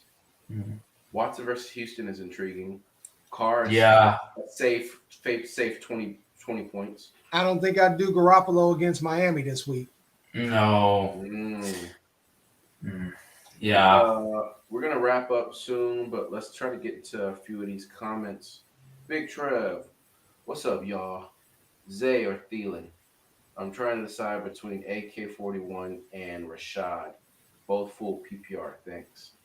I've heard a lot of people consider benching AK-41. That sounds crazy to me, but I mean, if that's what you got to do, that's what you got to do. Mm-hmm. JB, what are your thoughts on this one? And Jeff, I'll give you the next one so we can comb through a few of these. I am taking Zay Jones over Thielen this week. Mm-hmm. Thielen had a good week last week, but honestly, I gotta roll with Zay Jones. He's been absolutely balling out. And then unfortunately, I'm probably saying Rashad. The production just isn't there. And the Saints against that Bucs defense, who we know is notorious for stopping the run. I don't know, man. I'd probably go with Rashad. You're dropping some gems. Okay. Didn't know we was putting in that much work tonight. Would have wore some different shoes. Antonio Gibson or Zonovan Knight this week at Flex. Marcus Allen, what you got for the folks? That's one of the names I was looking at. Zonovan Knight. Between him and Johnson, I don't know who was going to get more carries. Mm-hmm. Between him and Ty Johnson? Antonio Gibson, I think he's still in for passing work. It's tough, man. That's tough. I might try Zonovan, whatever the hell his name is. Joe McKnight's son. If y'all another USC reference that played for the Jets. Last name Knight. Remember best value Reggie Bush? There it is. I think you know what you're going to get with Gibson. Knight might have a higher ceiling, but he's also got a pretty low floor. So that's the only thing. Okay. I don't know if that helped. Do y'all like B-Rob a lot more than Gibson? It's not what we like. It's more what Ron Rivera likes. That's the thing. And that's why I got him. That part. I wouldn't say a lot more. Maybe a bit, but Yeah. Yeah, it doesn't matter what we like, to be honest with you. I could like both of them, and J.D. McKissick could show up and score 3 touchdowns. So I don't know how to answer that question for you. Oh, James Robinson. That's how you pronounce his name. Ooh. Shut Dang. No Michael man. Carter, no Brees Hall. He was a healthy scratch. But maybe that was to rest him so he could learn the playbook.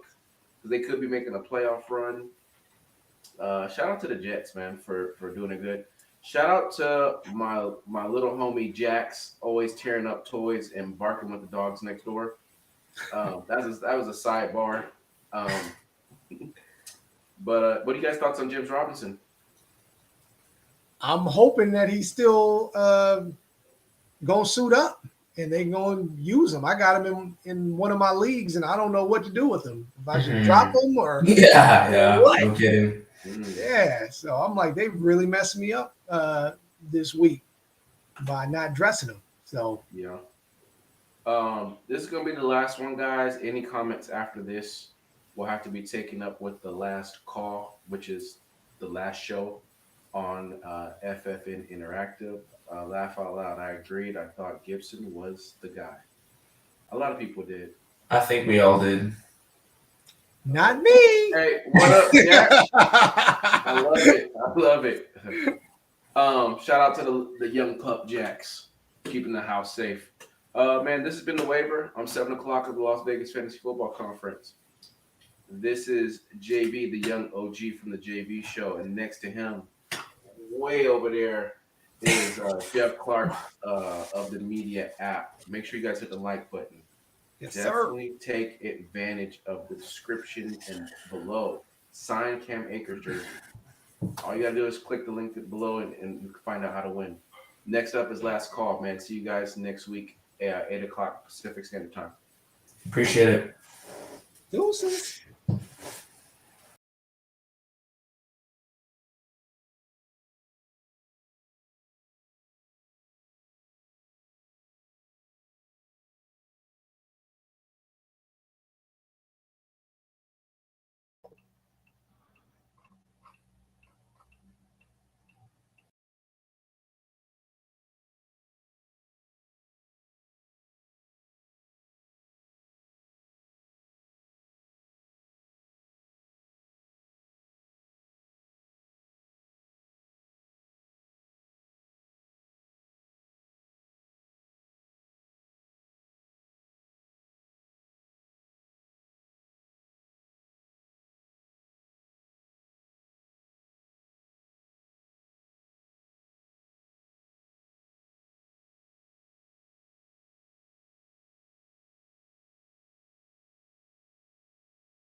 Cheers. Welcome in. Oh yeah, I forgot we're in this weird setup. There we go. We'll do this. There we go. What's up, guys? How's it going? Welcome to the last call. Good. How you doing? Hey, how you doing? Hey, how you doing? So, hey, is Jeremy able to join us tonight, or is it just us three hanging out, being cool?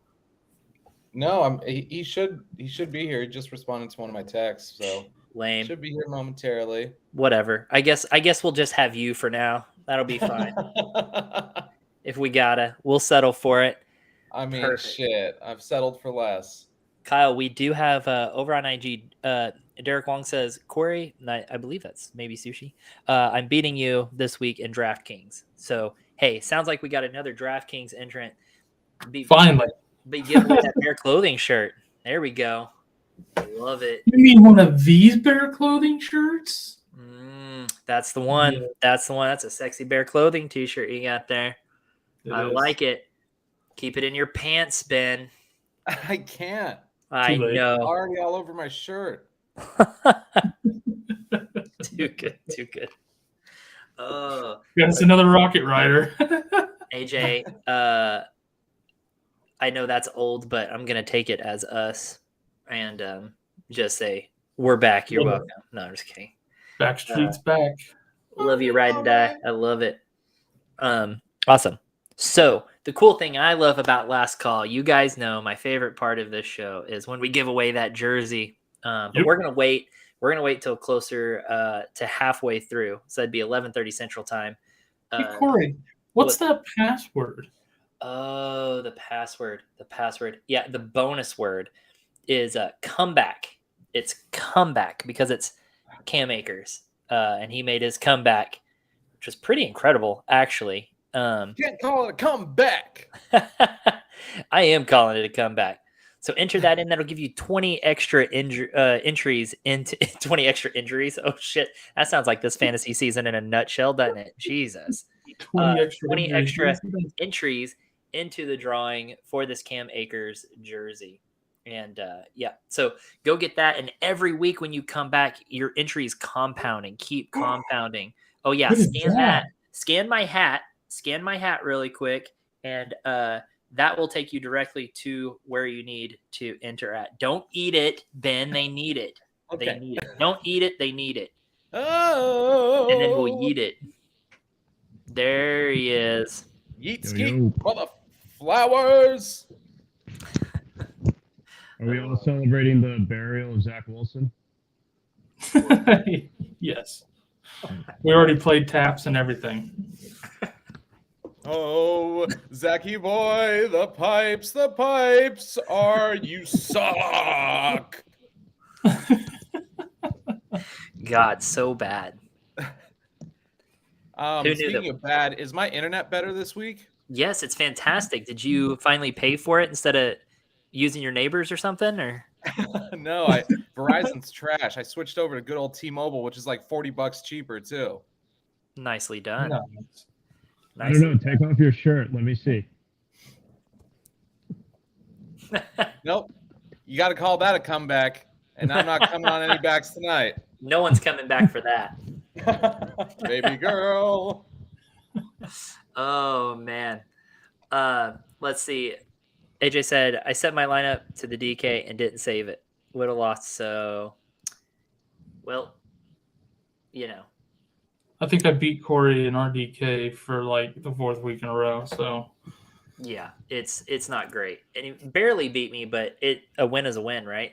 Sahel says it's possible to win again. Sahel, yes, it actually is. So it is possible. So, but there's a lot of people with a lot of entries. That's true. So it is also possible. I would encourage you, if you want the Akers jersey and don't win it, like, get a hold of who has it. I know Sahel already won one. Do a jersey swap. Yeah. I don't remember which one you won now. Swap it. You guys know each other. You love each other. Do a Get with jersey them. swap. You guys work it amongst yourselves. Do jersey swaps. But you have to receive it, sign it, and then send it off. So it comes with like the player and your signature now. That's there you go. Now you're catching and pitching, you know what I'm saying? Oh, yes.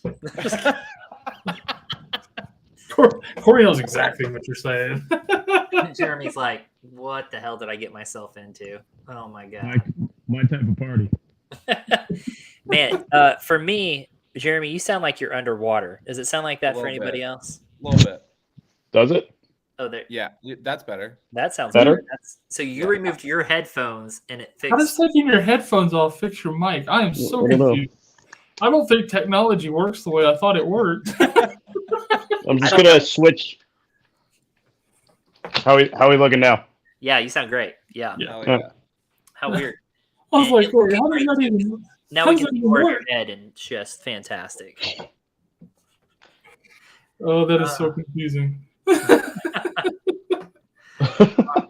Do I sound better if I take my hat off? Does that testes 1 2? Is that? I don't think it changed. All right, here we go, guys. Let's get a couple Q&As in here. Chris asked, who do I start, Pickens, Slayton, or Gallup? Pickens. Pickens. Yeah. Yep. Yeah, that's for his wide receiver spot. So yeah, I'm going Pickens there for sure. AJ wants to know, is that wireless? Yes, it is. I don't even, if I wanted any comeback, I'd take it off your chin. This would be a great troll if I already didn't troll myself with this. So I know, but you got to admit that's pretty funny. And who knows? He may have said this in plenty of time. We just get a little behind on chat. So, he did. AJ's my father. But he said it right after I already trolled myself. So, once a troll, always a troll. I'm trolling. That's true. But it's okay. Yes, my dick is wireless, so it can come to you at any point. AJB is my father. Kyle, you look better without a hat. Really? Because my hair looks like horse shit.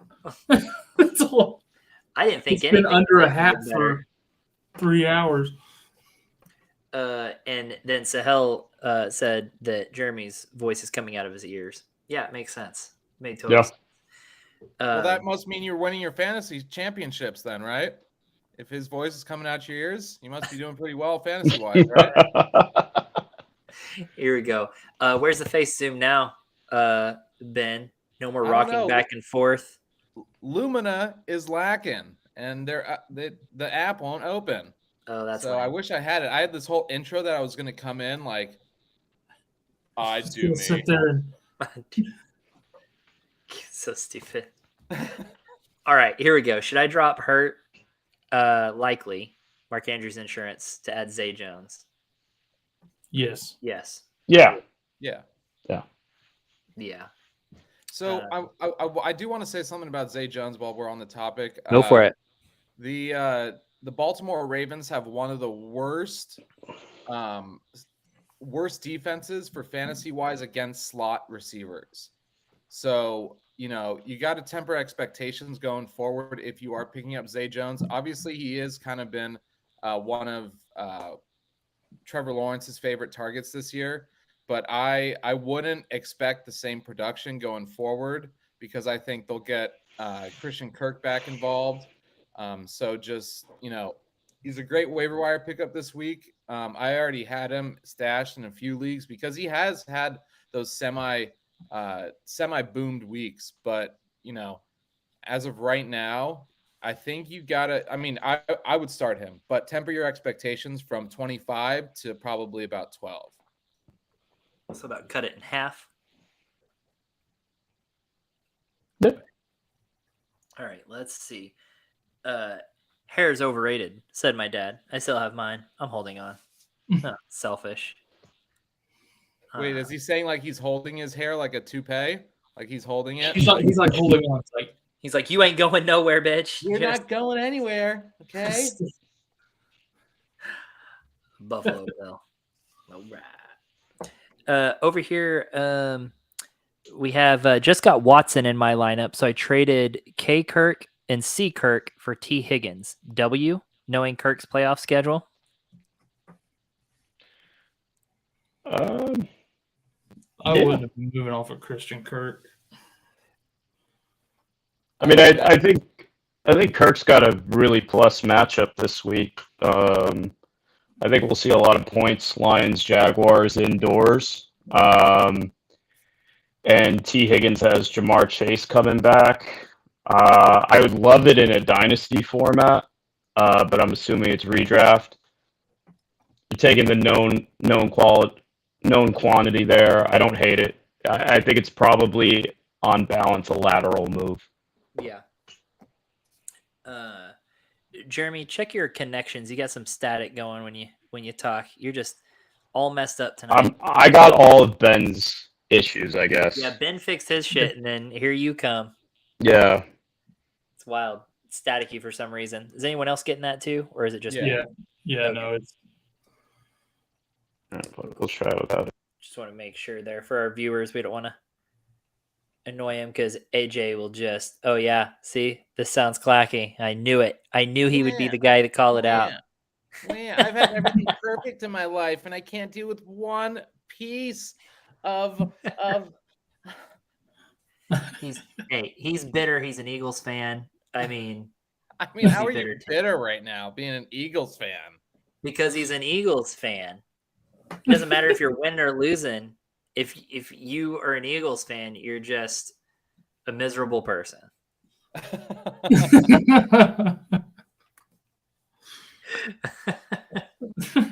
right, Jeremy, give me a sound check. Oh, cool. Now we can't hear you at all. That's even better. But hey, the static is gone, so that's less annoying. I think he's going to hop off and jump back in. Love that guy. Yep. Let's see. Would it be crazy to drop Jimmy G for Derek Carr? No. No? Not at all. I don't think so, Adam. And Adam, if we could be seeing Derek Carr kind of coming into his own and finally getting a chemistry with his offense. They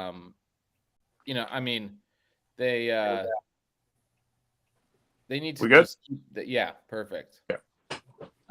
They need to win every game to at least, make it somewhat close to make the playoffs. And obviously, we saw with last week, the NFL and the referees want the Raiders to win games, which is crazy because no one wants the Raiders to win games. But with that fumble that Josh Jacobs had early or mid to late in the fourth quarter, which should have been a fumble, but they called it the play dead or whatnot, was just ridiculous. And then obviously he went on to beat every single person's fantasy team if you played him against him, like I did in like 5 different leagues. Wasn't your week, that's for sure. Nope, 3-9, the worst in my fantasy fucking shitter. That sucks. Adam also wants to know who's the best defense this week: the Seahawks, Bucks, or Eagles? Who plays the Rams? The Seahawks. I love the Seahawks this week against the Rams. The Buccaneers play New Orleans. Who? The Bucks play New Orleans. The Eagles play Tennessee. I think they're all good matchups, but I got to go with the healthiest defense in the Seahawks. I like the Seahawks against the unhealthiest offense, probably. Yeah. The healthiest defense versus the unhealthiest offense. They're probably the Seahawks. Jeremy, how do you feel on this one? The floor for me is probably going to be the Eagles. Probably have a little trepidation about their defense because they lost Jordan Davis going up against the Titans, but did they lose Gardner Johnson too? Yeah, but I don't think the Titans have the weapons to exploit that. If I want upside there, it's hard to go against the Seahawks, man. It's going to be Bryce Perkins probably again. I don't think there's going to be any Aaron Donald, so that means the Seahawks can just run the ball at will. I'd be surprised if the Rams score more than like 14 points. Yeah, that's the concern. Who scores more fantasy points in that game, DK or Kenneth Walker? Who's going to score more points? Mm-hmm. Walker, yeah. Yeah, I agree with that. Also, Jeremy, rule, you can't use words like trepidation in here because AJB won't know what that means. So Well, sounds like that sounds like a personal problem to me. Sounds like he's got more knick-knack injuries than the real AJB. For real. This is why he's so bitter. He just needs some fucking consistency. She's pregnant and nesting. Dads know.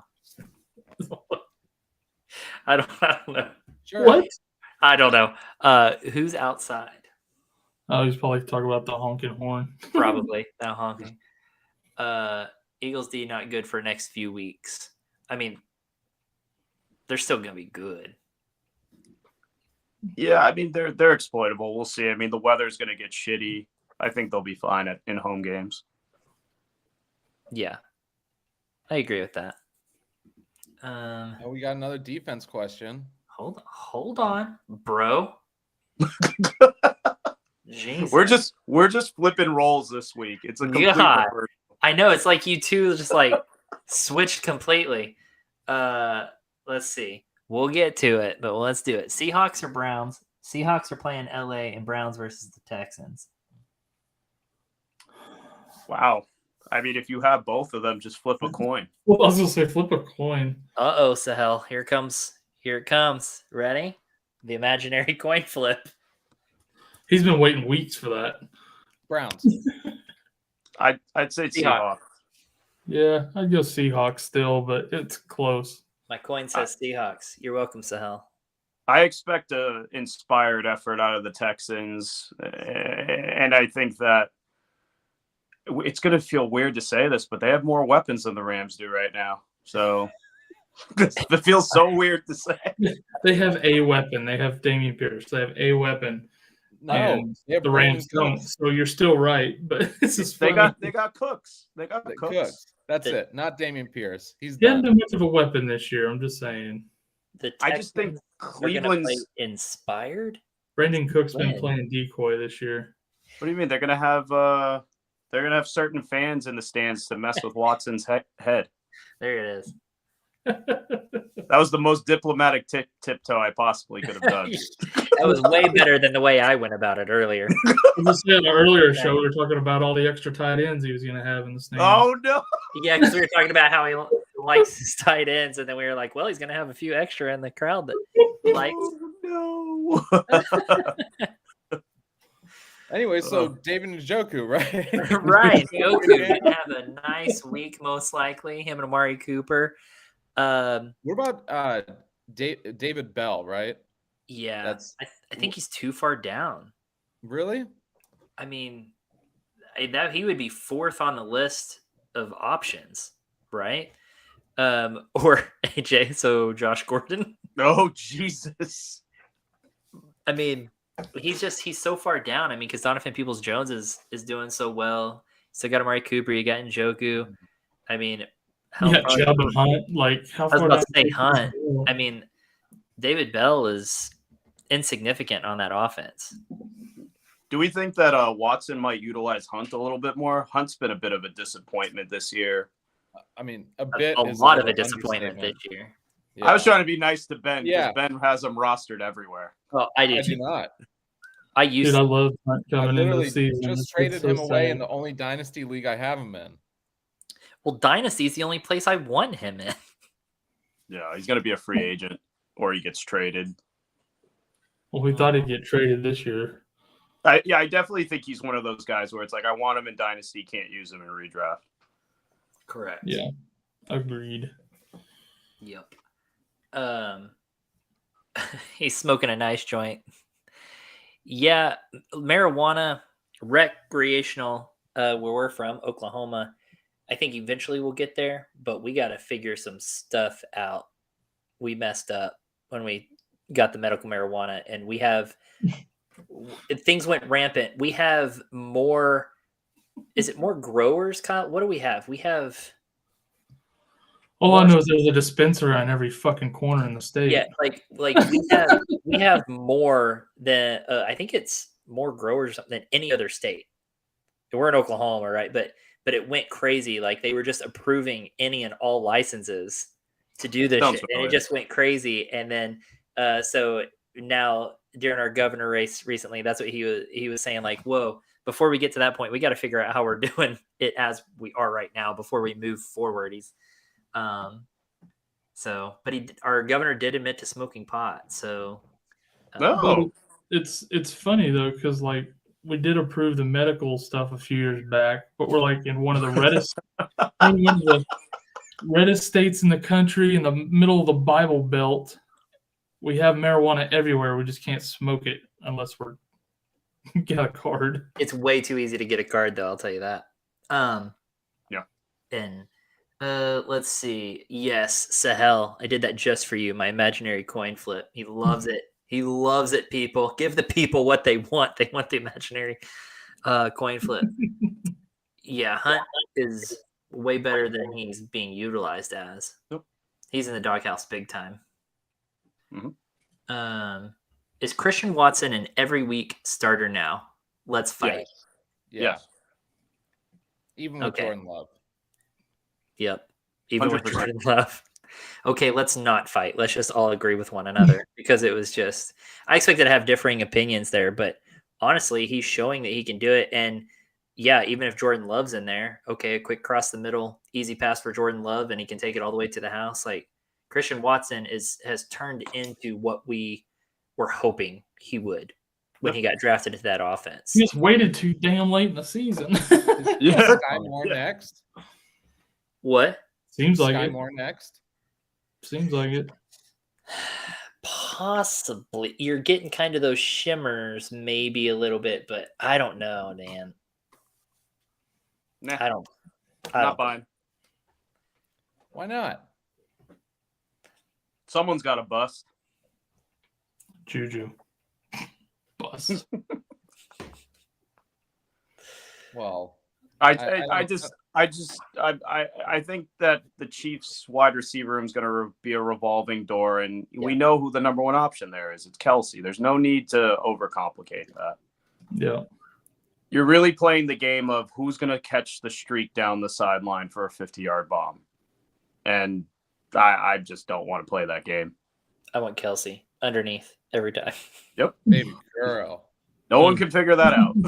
I just don't get it. Yeah. It's like, how do you not just put 3 people on him? Yeah. How long has this guy been in the league and they can't figure out how to cover him still?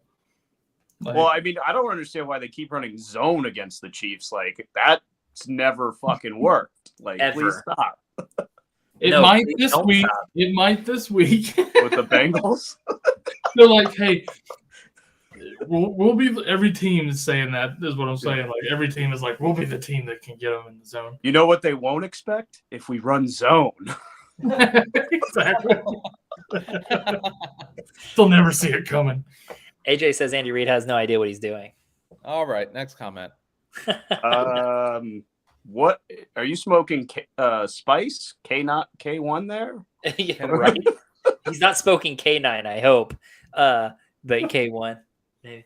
Smoking that potpourri. He says all athletes should be able to smoke and eat edibles. I can't disagree with that. Pain management. The NBA is already on board. Yeah, that's just pain management. I'm cool with that. But yeah, if they need it in the NBA, they definitely need it in the NFL. Yeah. Yep. The Eagles running back going forward. Who's that going to be? Jalen Hurts. Yep, Jalen Hurts. I mean, to be serious about it, I think if you have to start someone, it's hard to go against Sanders. I liked what I saw against the Packers. It's just going to be an uncomfortable situation because Hurts is going to vulture a touchdown a game. He's just going to do that. Yeah. And it's just tough. They're just rotating them. They're doing a good job of keeping them fresh, but I will say on the critical downs, it did look like we saw a bit more of Sanders there. The only problem there is that it looks like they're using him a lot between the 20s. So if he doesn't get that 40-yard rushing touchdown, you might be looking at an 8 to 12-point day. Yeah, I don't trust him. I don't trust any of those running backs. Yeah, no. It's kind of hard to trust a running back there in Baltimore. Same kind of situation. I mean, 100%. So, Cowboys running back going forward. Tony Pollard. Both. It's still going to be both. Yeah. Mm-hmm. they figured out their Thunder and Lightning, and that's what they're going with. And good luck knowing which one gets the big boom. And Ndamukong Suh's going to injure Zeke. Pollard's going to be, I hope, a better start every week because of his receiving work, but also like he's going to get more touches. I think Zeke, he'll get the goal line touches, but those will be harder to predict. I've been a big Zeke hater, but I will say he looked good last week. Yep. Yeah, he did look really good last week. Running hard. AJ, he's not chatting anymore. Sad. Well, while he's here, I'm going to agree that the NBA stinks. Not a huge fan, but yeah, the Eagles. Oh, look at that. He even said that. Yeah, he did. Dang. What a stud. All right. He says, I won't chat anymore. Bye-bye. He said, I heard it. Heard what? Why you always lying? He's going away like Britt Reed. Somebody's got to chat. Everybody else is just kind of lurking and watching. Right. Okay, guys, while you're lurking, you can scan this. Oh, I've got to move that. All right. Scan that code or click the link in the description of this video, and that'll take you to the contest entries. Go earn some entries. We are drawing for that thing quickly. So you can go do that. Win a free... Stop eating the QR code, Ben. I can't. Go earn some entries. It's so good. The first thing on there, besides entering your email address, that gets you an entry into it automatically. But then if you enter in the bonus word of the night, which is comeback because it's a Cam Akers jersey that we're giving away, put that in there and get like 20 more entries. Philly Forever's in here. I love it. Welcome in. It only took you. What the fuck have you been all night, bro? Dude, he's popping in for the jersey giveaway at the end. He knows what time it's at. So, anyways, the bonus word is comeback. So get that in there. It gets you 20 extra entries. I'll give you all some time to go get your entries in there. Don't forget, scan that code there. That'll take you right to it, or the link in the description of the video below. If you haven't already, like this video. Subscribe. You have to be subscribed to chat. So if you're chatting, but you lurkers who are just watching from afar, please subscribe. We love you. We need you. It helps. It's free. It's a couple clicks, but it helps us out tremendously. So yeah, Ben will take off his shirt. Ben, we got to figure out how to get you another, like, maybe at the end of the season you're already planning on it, but the Human Sunday that you did last year was fantastic. I've been thinking about something different. But I haven't figured it out yet. I don't know. That was pretty awesome. If we get to enough likes, I'll show you my titties. Ooh. You don't have to give me anything for me to do that. Whoa. We're starting a Fantasy Football Network OnlyFans. OnlyFans? Man. What Sponsored by the Jaguars mascot. Basketball. I was at basketball. Ooh. Man, what? I respect it. AJB wondering about your epic gamer chair you got there, Ben. Yeah, what's that? What's that chair? There he goes. He's a gamer. It's mighty comfortable. It looks comfortable. All right. AJ says, "Come chat." ASL. I love the ASL. That's so funny. Boy, those were back in the days, man. Yeah. Today was the first practice. Couldn't miss it. Practice. What are you? What? How old are you? Philly Forever is just actually like a 15-year-old kid. He's like, I had basketball practice today. I had to go. Like, oh, shit. Also, Jeremy, I think he's talking about the size of your mic. I think he just likes baby girl complimenting your mic. His mic is bigger than everybody else's. Philly is 16. I'm not used to that. JT's got the biggest mic. Dude, Philly say 16. So I was close. I said 15. I was just kind of joking, but his kids? He was saying his kids. That's what I was first thinking. I was like, but then I was like, no, he's probably like the kid. So he's the kid. Seems like, well, awesome. All right. Hope y'all got your entries. We're going to draw for this bitch. Oh, Let's snap. draw for it. Get it. All right. I'm taking that off of there. And Ben, give us the skin drum roll. that doesn't sound wet enough. We need more moisture. All right. Get your tissues ready. Waiting for it. And our winner is one Mr. Ooh, the name we see quite often. Jorge. I Oh. don't know if he's even still here or not. I don't either. He was here earlier. I doubt it. Jorge is rarely quiet. Jorge, not here. Ugh. Bummer. It's the first time we've drawn a winner and they weren't here at the time. No, That's Jake. okay. You don't have to be present to win. You don't. And I know exactly how to get a hold of Jorge. He's on here all the time. Sorry, Sushi. Sushi, hang in there, Sushi. We got another Niners jersey coming down the pipe. We actually have a couple Niners things. Yeah. We got a couple Ayuk jerseys, actually. We got a gold one and a white one. And we got a Treylon Burks mini helmet, and a jersey. We got a DJ Moore jersey, which we thought would be more interesting. It's a good dynasty jersey. Am I right, Jeremy? And giving away the Cam Akers tonight. What else do we got, Kyle? Did you say the Javonte helmet? I did not. Javonte Williams mini helmet. Another dynasty buy. Yeah. So we've got some interesting ones coming down the pike there, people. Stick around for it. Later weeks, we'll hand out some stuff. We love giving away. But in the meantime, look for that email later this week to join the DraftKings free competition. I mean, Tyler's in there. Win that T-shirt. We're trying. It'll probably be significantly smaller than mine, but yeah, that's a dope T-shirt.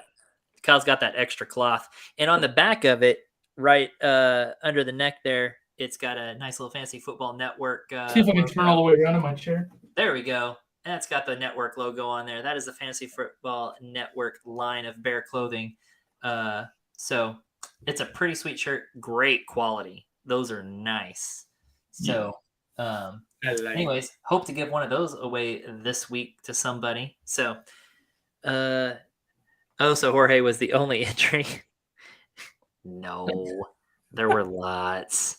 How old you got to be for the DraftKings thing? However old you are. I mean, it's free. It's not like gambling or anything. I mean, however old you got to be to sign up on DraftKings legally.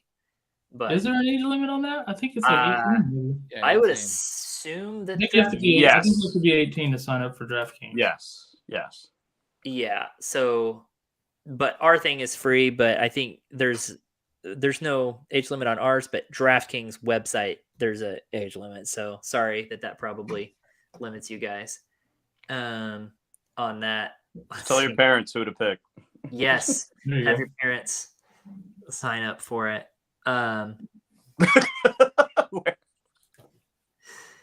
Let's see. Oh yeah. AJ, going back to the 16, he said, whoa, wait. This guy's 16. I think it's meant this guy's or something. See ya. Yeah, AJ's high as shit. So yeah, he is. It's really funny. Not talking very again, Sushi upset, but he's come for that Brandon Ayuk jersey, and we actually have 2 of them, so we'll try to give those away. The Sushi on Suicide Watch. Let's see. At least I lost the Packers week. I'm cool with that. Did we do a Packers week? I didn't think so. No, he corrected and said Akers. Oh, Akers week. Yep. That would have been pretty funny if Sushi would have won Akers, being a 49ers fan too. Sahel says, congrats. How do you guys feel about Jeff Wilson despite a rough week? Let down. I like him still, but man, what a disappointing week. I mean, I think it was it is definitely disappointing, especially going against Houston, but they only played a half. Yeah. I wouldn't throw the baby out with the bathwater. Just disappointing. I don't like him this week against San Fran necessarily, but I'm not off of him on the season.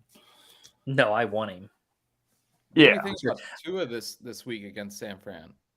tough matchup. Real Yeah. tough matchup. They're going on the road. But I feel like, I think that Niners secondary has been banged up a little bit. I expect points there. I wouldn't bench Tua. I think there's a big difference between what a defense looks like against Andy Dalton with about only Chris Olave to throw to and a subpar O-line versus Miami coming in. Who knows Kyle Shanahan better than Mike McDaniel? And no one's been able to stop Tyreek over a full game. I think there will be points there. I think both teams get over 21, so we should see some points there. Yeah, I mean, we're talking about two teams with lots of weapons. And I know the 49ers defense is good, but God, that Miami offense is fantastic as well. So I'll be curious to see. I'm really interested to see how that goes down. Would you start Tua or the GOAT? Brady? Baby GOAT. Mike White? Yes. I was like, who the fuck is Baby Goat?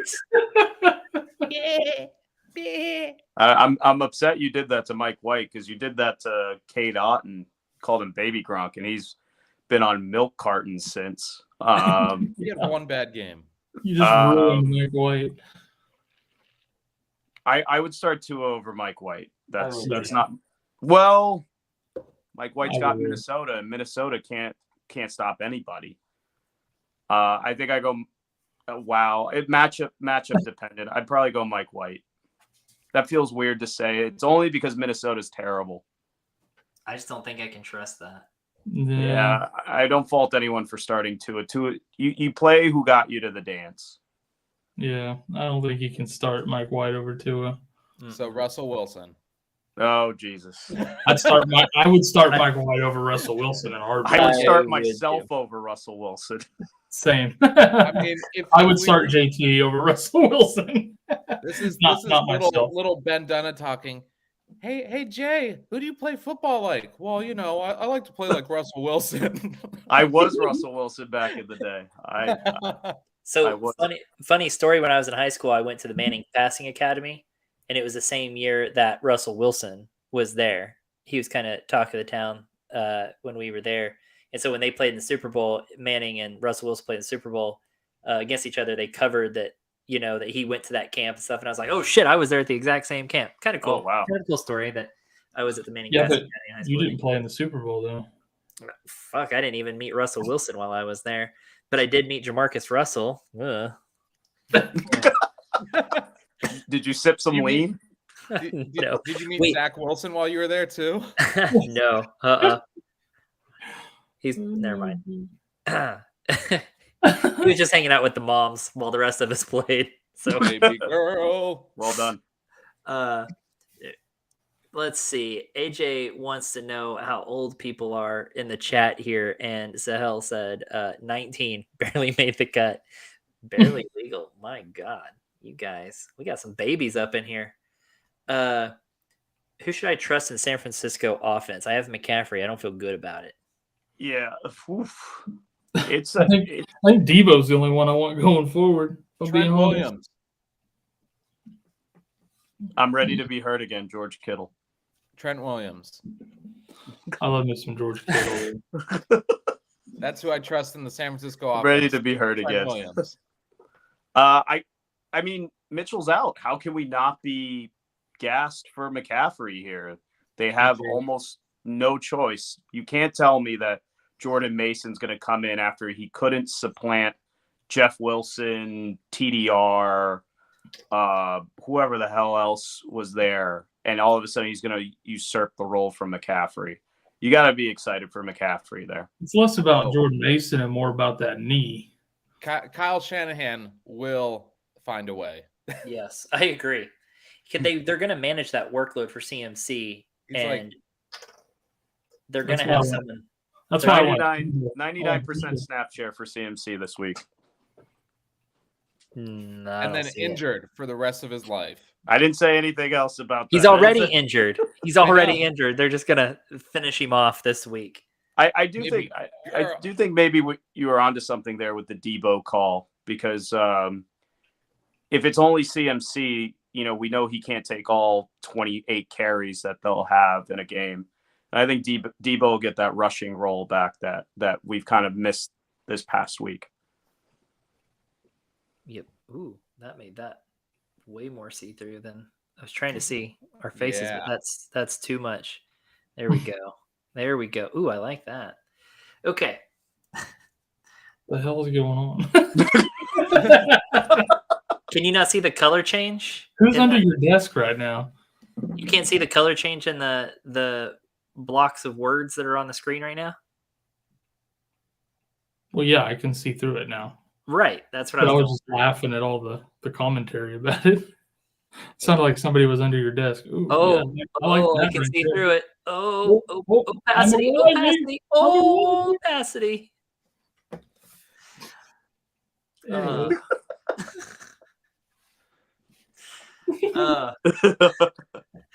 starting any FFN member over Russell Wilson. That's fair. Yep, I'd start Kyle over Russell I have a Wilson. sack of potatoes I'm going to start over him.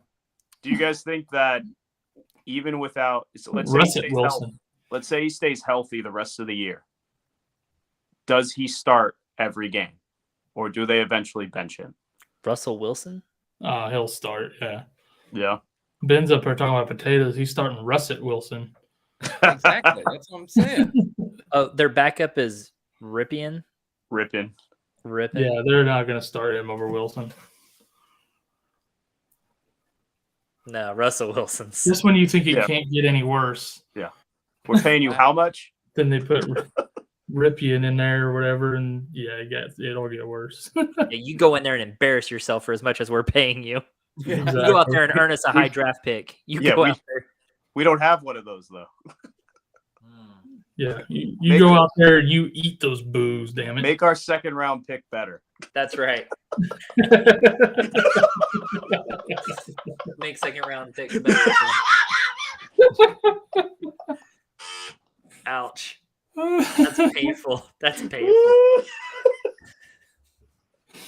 Oh, that's great. You're cracking me up. No. We traded who for this guy? For real, though. My God. Oh, my God. We got Walmart Russell Wilson. Like great value brand. Yeah. Fuck. I traded Godwin and Pittman for CD. I still have DK and Evans. I think you said that one earlier, and I approved. Kyle approved. I get it because you wanted to split up Godwin and Evans. I don't traded Evans. I don't think I like it.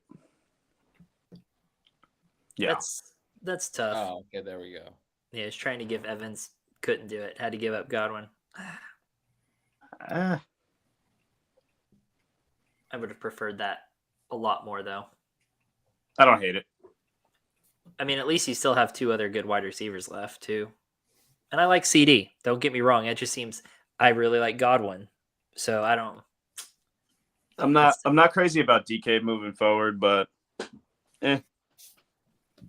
You're right. Could be worse. He could have Russell Wilson. Last week was the letdown. I'm just saying it's just so up and down there. It's Lockett, it's DK, and we know Pete rather run the ball. Yeah. I have to assume there's going to be a drop from Geno at some point. He'd rather run the ball. Would argue otherwise. I was going to say he'd rather run the ball except that one time. Yeah. I think he wants to run the ball now. I think he wants to. Was that a catch? Was that a catch by DK in that game? Yes. I thought so. See, they really wanted the Raiders to win that game. All right. I don't think I also have to mention this, but I will anyways. Dez caught it as well. Yeah, he did.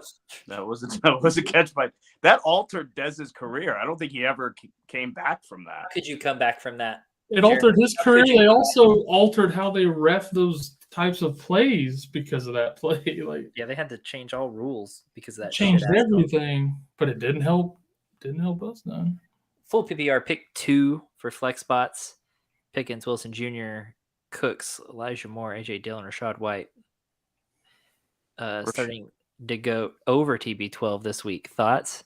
Okay. Starting to goat over TB12. I think Rashad White is my one must-have out of those. And I'd probably roll Pickens. I think there was legitimate chemistry between him and Pickett. Yeah.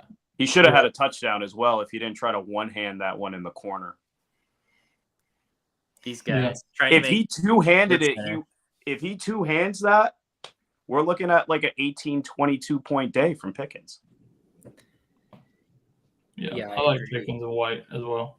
Yep, that's who I'm going with. I'm just reminding myself some of these matchups, and that's who I'm going with too. Pickens and White. Who do the Steelers have? Atlanta. Oh, yeah. Yeah, I like that. I just to gloat a little bit, I just traded Dameon Pierce for Rashad White and a top 6 23 first rounder. Feels great. I'm proud of you and happy for you. The person smash accepted, so I feel no remorse. Good for them. I think they just saw Dameon Pierce, and I was like, you do know he put up single digits the last 2 weeks. I just traded tonight during this event. I traded Latavius Murray, George Kittle, and Christian Watson for Josh Jacobs. Okay. Redraft or dynasty? I mean, it doesn't really matter. Redraft. I mean, redraft makes redraft. That makes my other two pretty tight. My other two running backs are JT and Stevenson, and I have Justin Jefferson and AJ Brown. Yeah, that's great. I traded away Kittle. I still have Schultz, so I'm feeling pretty good. And I'm going to pick up Goddard off of waivers tonight because when he got hurt and dropped to IR, the guy just dropped him. So I'm going to pick up Goddard for the playoffs later on, maybe. I think Schultz and Kittle are comparable. Yeah. I think Schultz is more consistent. So I was ready to give up Kittle. He's been crushing it the past few weeks. And, I was going to say something if it was Dynasty because that's where I thought you were going. Because it's hard to gauge these contract players because we all saw what happened to Mike Williams. He had one healthy season and then reverted back to his old self. Yep. But redraft, man, fleeced. Yes. Yeah. Let's see. AJ says, we don't need to see you unless you have a great chair. That's fair. I don't have a great chair, so. I don't either. This almost turned out bad, but he wants to know thoughts on your son's name, which is Ripken. Thank you for translating. He said, Jesus, bourbon. So bourbon and weed, and this is how it's coming out. Wait, his son's name is Ripken Jesus Bourbon? That's a great name. That is a great name. That's almost as good as Chalupa Batman. Yeah, that's great. Ripken I Jesus think it bourbon. takes the cake. I like it. Sign that kid up for all the sports. Also, all of his jerseys just say Jesus Bourbon on them. So really, AJB, the B is bourbon. So his name's AJ Bourbon. Good to know. You figured out your last name. I can just see it now. I could just see it now on Sunday Night Football. Ripken Jesus Bourbon from the Ohio State University. Ball so hard university. Yeah. Russell Wilson boarded the jet. Well, we all know that OBJ didn't. Yeah. Well, he boarded. That's as far as he got. I don't know what happened there. I will say that I have seen certain flight attendants go they go from 0 to 100 if you don't put your seatbelt on. Oh yeah. They can get some major power tripping going on. But I will say there is a hack to this. If you have a blanket on, they don't know what you got underneath there. Even if it's nothing. Also, if Yeah. if you have a really fat gut that overlaps the belt, they can't tell either. Jesus. I wasn't prepared. I wasn't ready. Do you think Odell will make Dak a good QB? He does seem to bring QBs down, so maybe Dak will go from great to good. Yeah, sure. I think Dak's sneaky top 5 rest of the season. Yeah. Yeah, they get Odell. I think he's AJ's an Eagles fan. He's just being a turd. That's why he put good in quotes. No. Do y'all believe in Evans' rest of season? Yeah, Mike? I mean he's a boomer bust receiver, but I think he's gonna be fine. Is he going to hit 1,000 yards this year? I don't know. No. Gonna say no. What's he at right now? Yeah, what's he at right now? I don't even know. Can't be good. No. Come on. Yeah, Hey, I'm Ben. trying to get- the stream has got my shit lagging. I'm trying to. He's at 702 right now. Oh. Yeah. Yeah, well, he'll get there. Well, one ply hammies. That's true. Yeah, he's at 702 right now. So When do they play the Saints and is Lattimore playing? They play the Saints this week. Ooh, yeah, that he might- plays. Yeah. That's and then- either a donut or 180 yards. Well, here's his last 4 games. He plays That's just kind New of Evans in a Orleans. nutshell. Yeah, he plays New Orleans and San Francisco, but then Cincinnati, Arizona, Carolina, and Atlanta. He might be able to get 300 yards against Carolina and Atlanta alone. So Yeah. Agreed. so that's a pretty good. Kevin says Schultze, one of the most underrated fantasy tight ends, and I don't know why. It's because he doesn't look like he should be good at football. He Probably. also was hurt the first half of the year. So Yeah. Yep. What is this? Hold on. I was in South Jersey today. I should have read this before putting it on screen. You know why they stopped framing the brim? So they can't resell it. That is absolutely worthless. We got to start vetting these messages. I know. Wow. I know. I'm just going down the list. I was like, what the hell? Damn bourbon. Rather have Godwin than CD straight up rest of season. Godwin is Brady's go-to guy. And Odell might come to Dallas, just another person to feed. Nah, you I crazy. don't know if I'm not sure Odell hurts CD or if Yeah. it opens him up more, honestly. if you want to say Godwin over CD rest of season, I don't think that's that hot of a take, but don't justify it with Odell. That doesn't make sense to me. Sahel's giving somebody a 10 out of 10, and I'm just going to say it's probably me. I'll take it. I think it was the Ripken Jesus Bourbon name. Probably. Layman Yeah. a 10 out of 10. Oh, he's talking about me for sure. I was the only one that was like, nah, not me. Let's see. Can they still get Evans acclimated? Okay. God, huh? What does he mean acclimated? He's been in the same offense 3 years. No shit. Godwin was great these past 2 games. Don't get me wrong, but before he was really mid. Yeah. Yeah, because he was hurt. I was He's a thinking the possession receiver. Yeah. It's gonna happen. Fuck off, Kyle. Because Dak was the 7th round. Yeah, he's fine. You're not sure how long you've been in the garage. Dude, He's out there hitting gravity bongs in the garage and lost track. his pregnant wife's like, where the fuck is that ice cream I asked for so long ago? Jesus Christ. Oh, what? I'm arguing with 16-year-olds. Hey, dude, they're like, oh. They all said they were at least 18.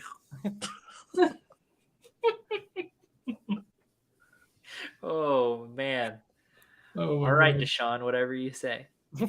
Can I officially? So I got into an argument in a fantasy league I'm with Ben, and guy said Tampa Bay has the worst red zone offense, and I was like, he said it's the worst red zone offense he's ever seen, and I was like, have you watched Denver? And he was like, For real. he's like, no, Tampa's worse, and we got into a legit as long as I let it go, And I showed him the stats where like Tampa was like, I don't know, 60% in the red zone, and Denver was a whopping 25%. And I think Not even. It was like 24.8 or something. Yeah, I think I can now take a victory lap on that one, right? Yeah, I mean, I'm surprised Denver's in the positives. Is he just going off of like sounds like he's just going off of like, yes, Suck Up has had a lot of value this year. He's going off the fantasy football calculator that no one uses except for some Oh. people that don't know how to play fantasy football. And just like that, Ben is back on his neighbor's internet. That is... Oh, he's coming back now, though. He's coming back. He said trade calculator and his internet went to shit. They're watching, bro. They're watching. They're watching. They But sabotaged you. now, don't get me wrong. That Bucks red zone offense has been very bad, because that's why I love having Suck Up, is because they always get down there in the red zone and have to kick a field goal. They're not able to capitalize most of the time. So I love having Suck Up this year. But yeah, the Broncos, like, no thanks. That's gross. It's bad. What's But funnier, it's not really translating the points for McManus, though. Unfortunately. What's funnier, watching Russ's hand signals or Matt Ryan's 20-yard scampers on a weekly basis? The scampers. The scampers. I love the scampers. I think his limbs are gonna fall apart every time he starts running. I feel like Matt Ryan is that old guy in the State Farm commercial, just talking to all the linebackers chasing him. Oh, you got to be quicker than that. Be quicker than that. Got your kneecap. He looks like the old guy that like the garbage truck just took his trash and he's trying to run and throw his trash. No, I needed it. Like, maybe he's just trying to catch the bus or something. Like, oh, stop the bus. He also dove over a pile, which I thought he was going to die. Just mid-air ragdoll. That team would be better off probably at this point. But how long would a Mike Purcell versus Russell Wilson fight go? Ooh. Over under 28 seconds. Under. I'm taking the under. Dude, Russ under. totally shitted himself. Like, we watched him shit him. He was like looking at his head coach like, you're not going to help me here? Come on, bro. You're supposed to step in there. Nathaniel Hackett wanted no part of it. He was like, you didn't say that shit to me. How those high knees look now, bitch. Oh, Ben, you got a nice little compliment there. Nice clouds.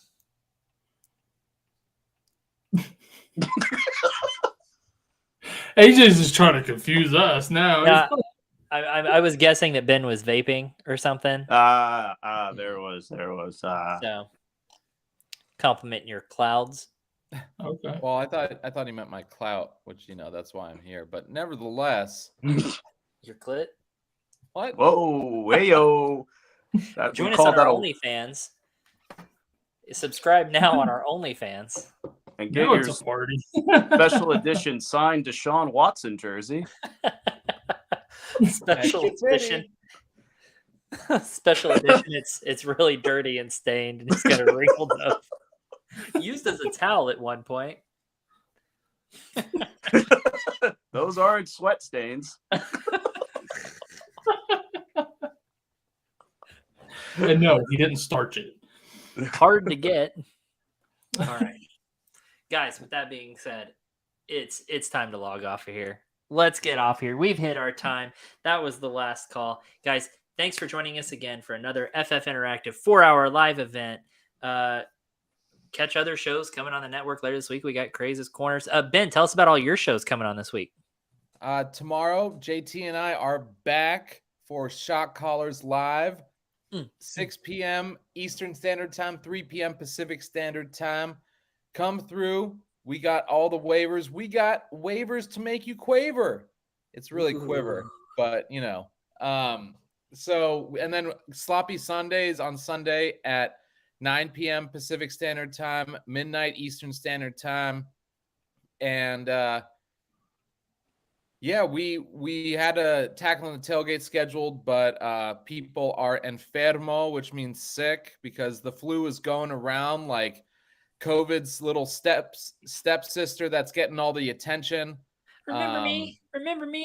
So Jealous little so that's slut. coming back with a vengeance, but we're gonna come back with a Christmas special in December. So we don't know what we're gonna be making yet, but we're gonna be making something that'll make you have the itis like no other. And to all those people out there, just remember one thing: fantasy is life. What is it? It's a a goddamn vibe. Hey, let's go. Peace and love, y'all. See you guys next time.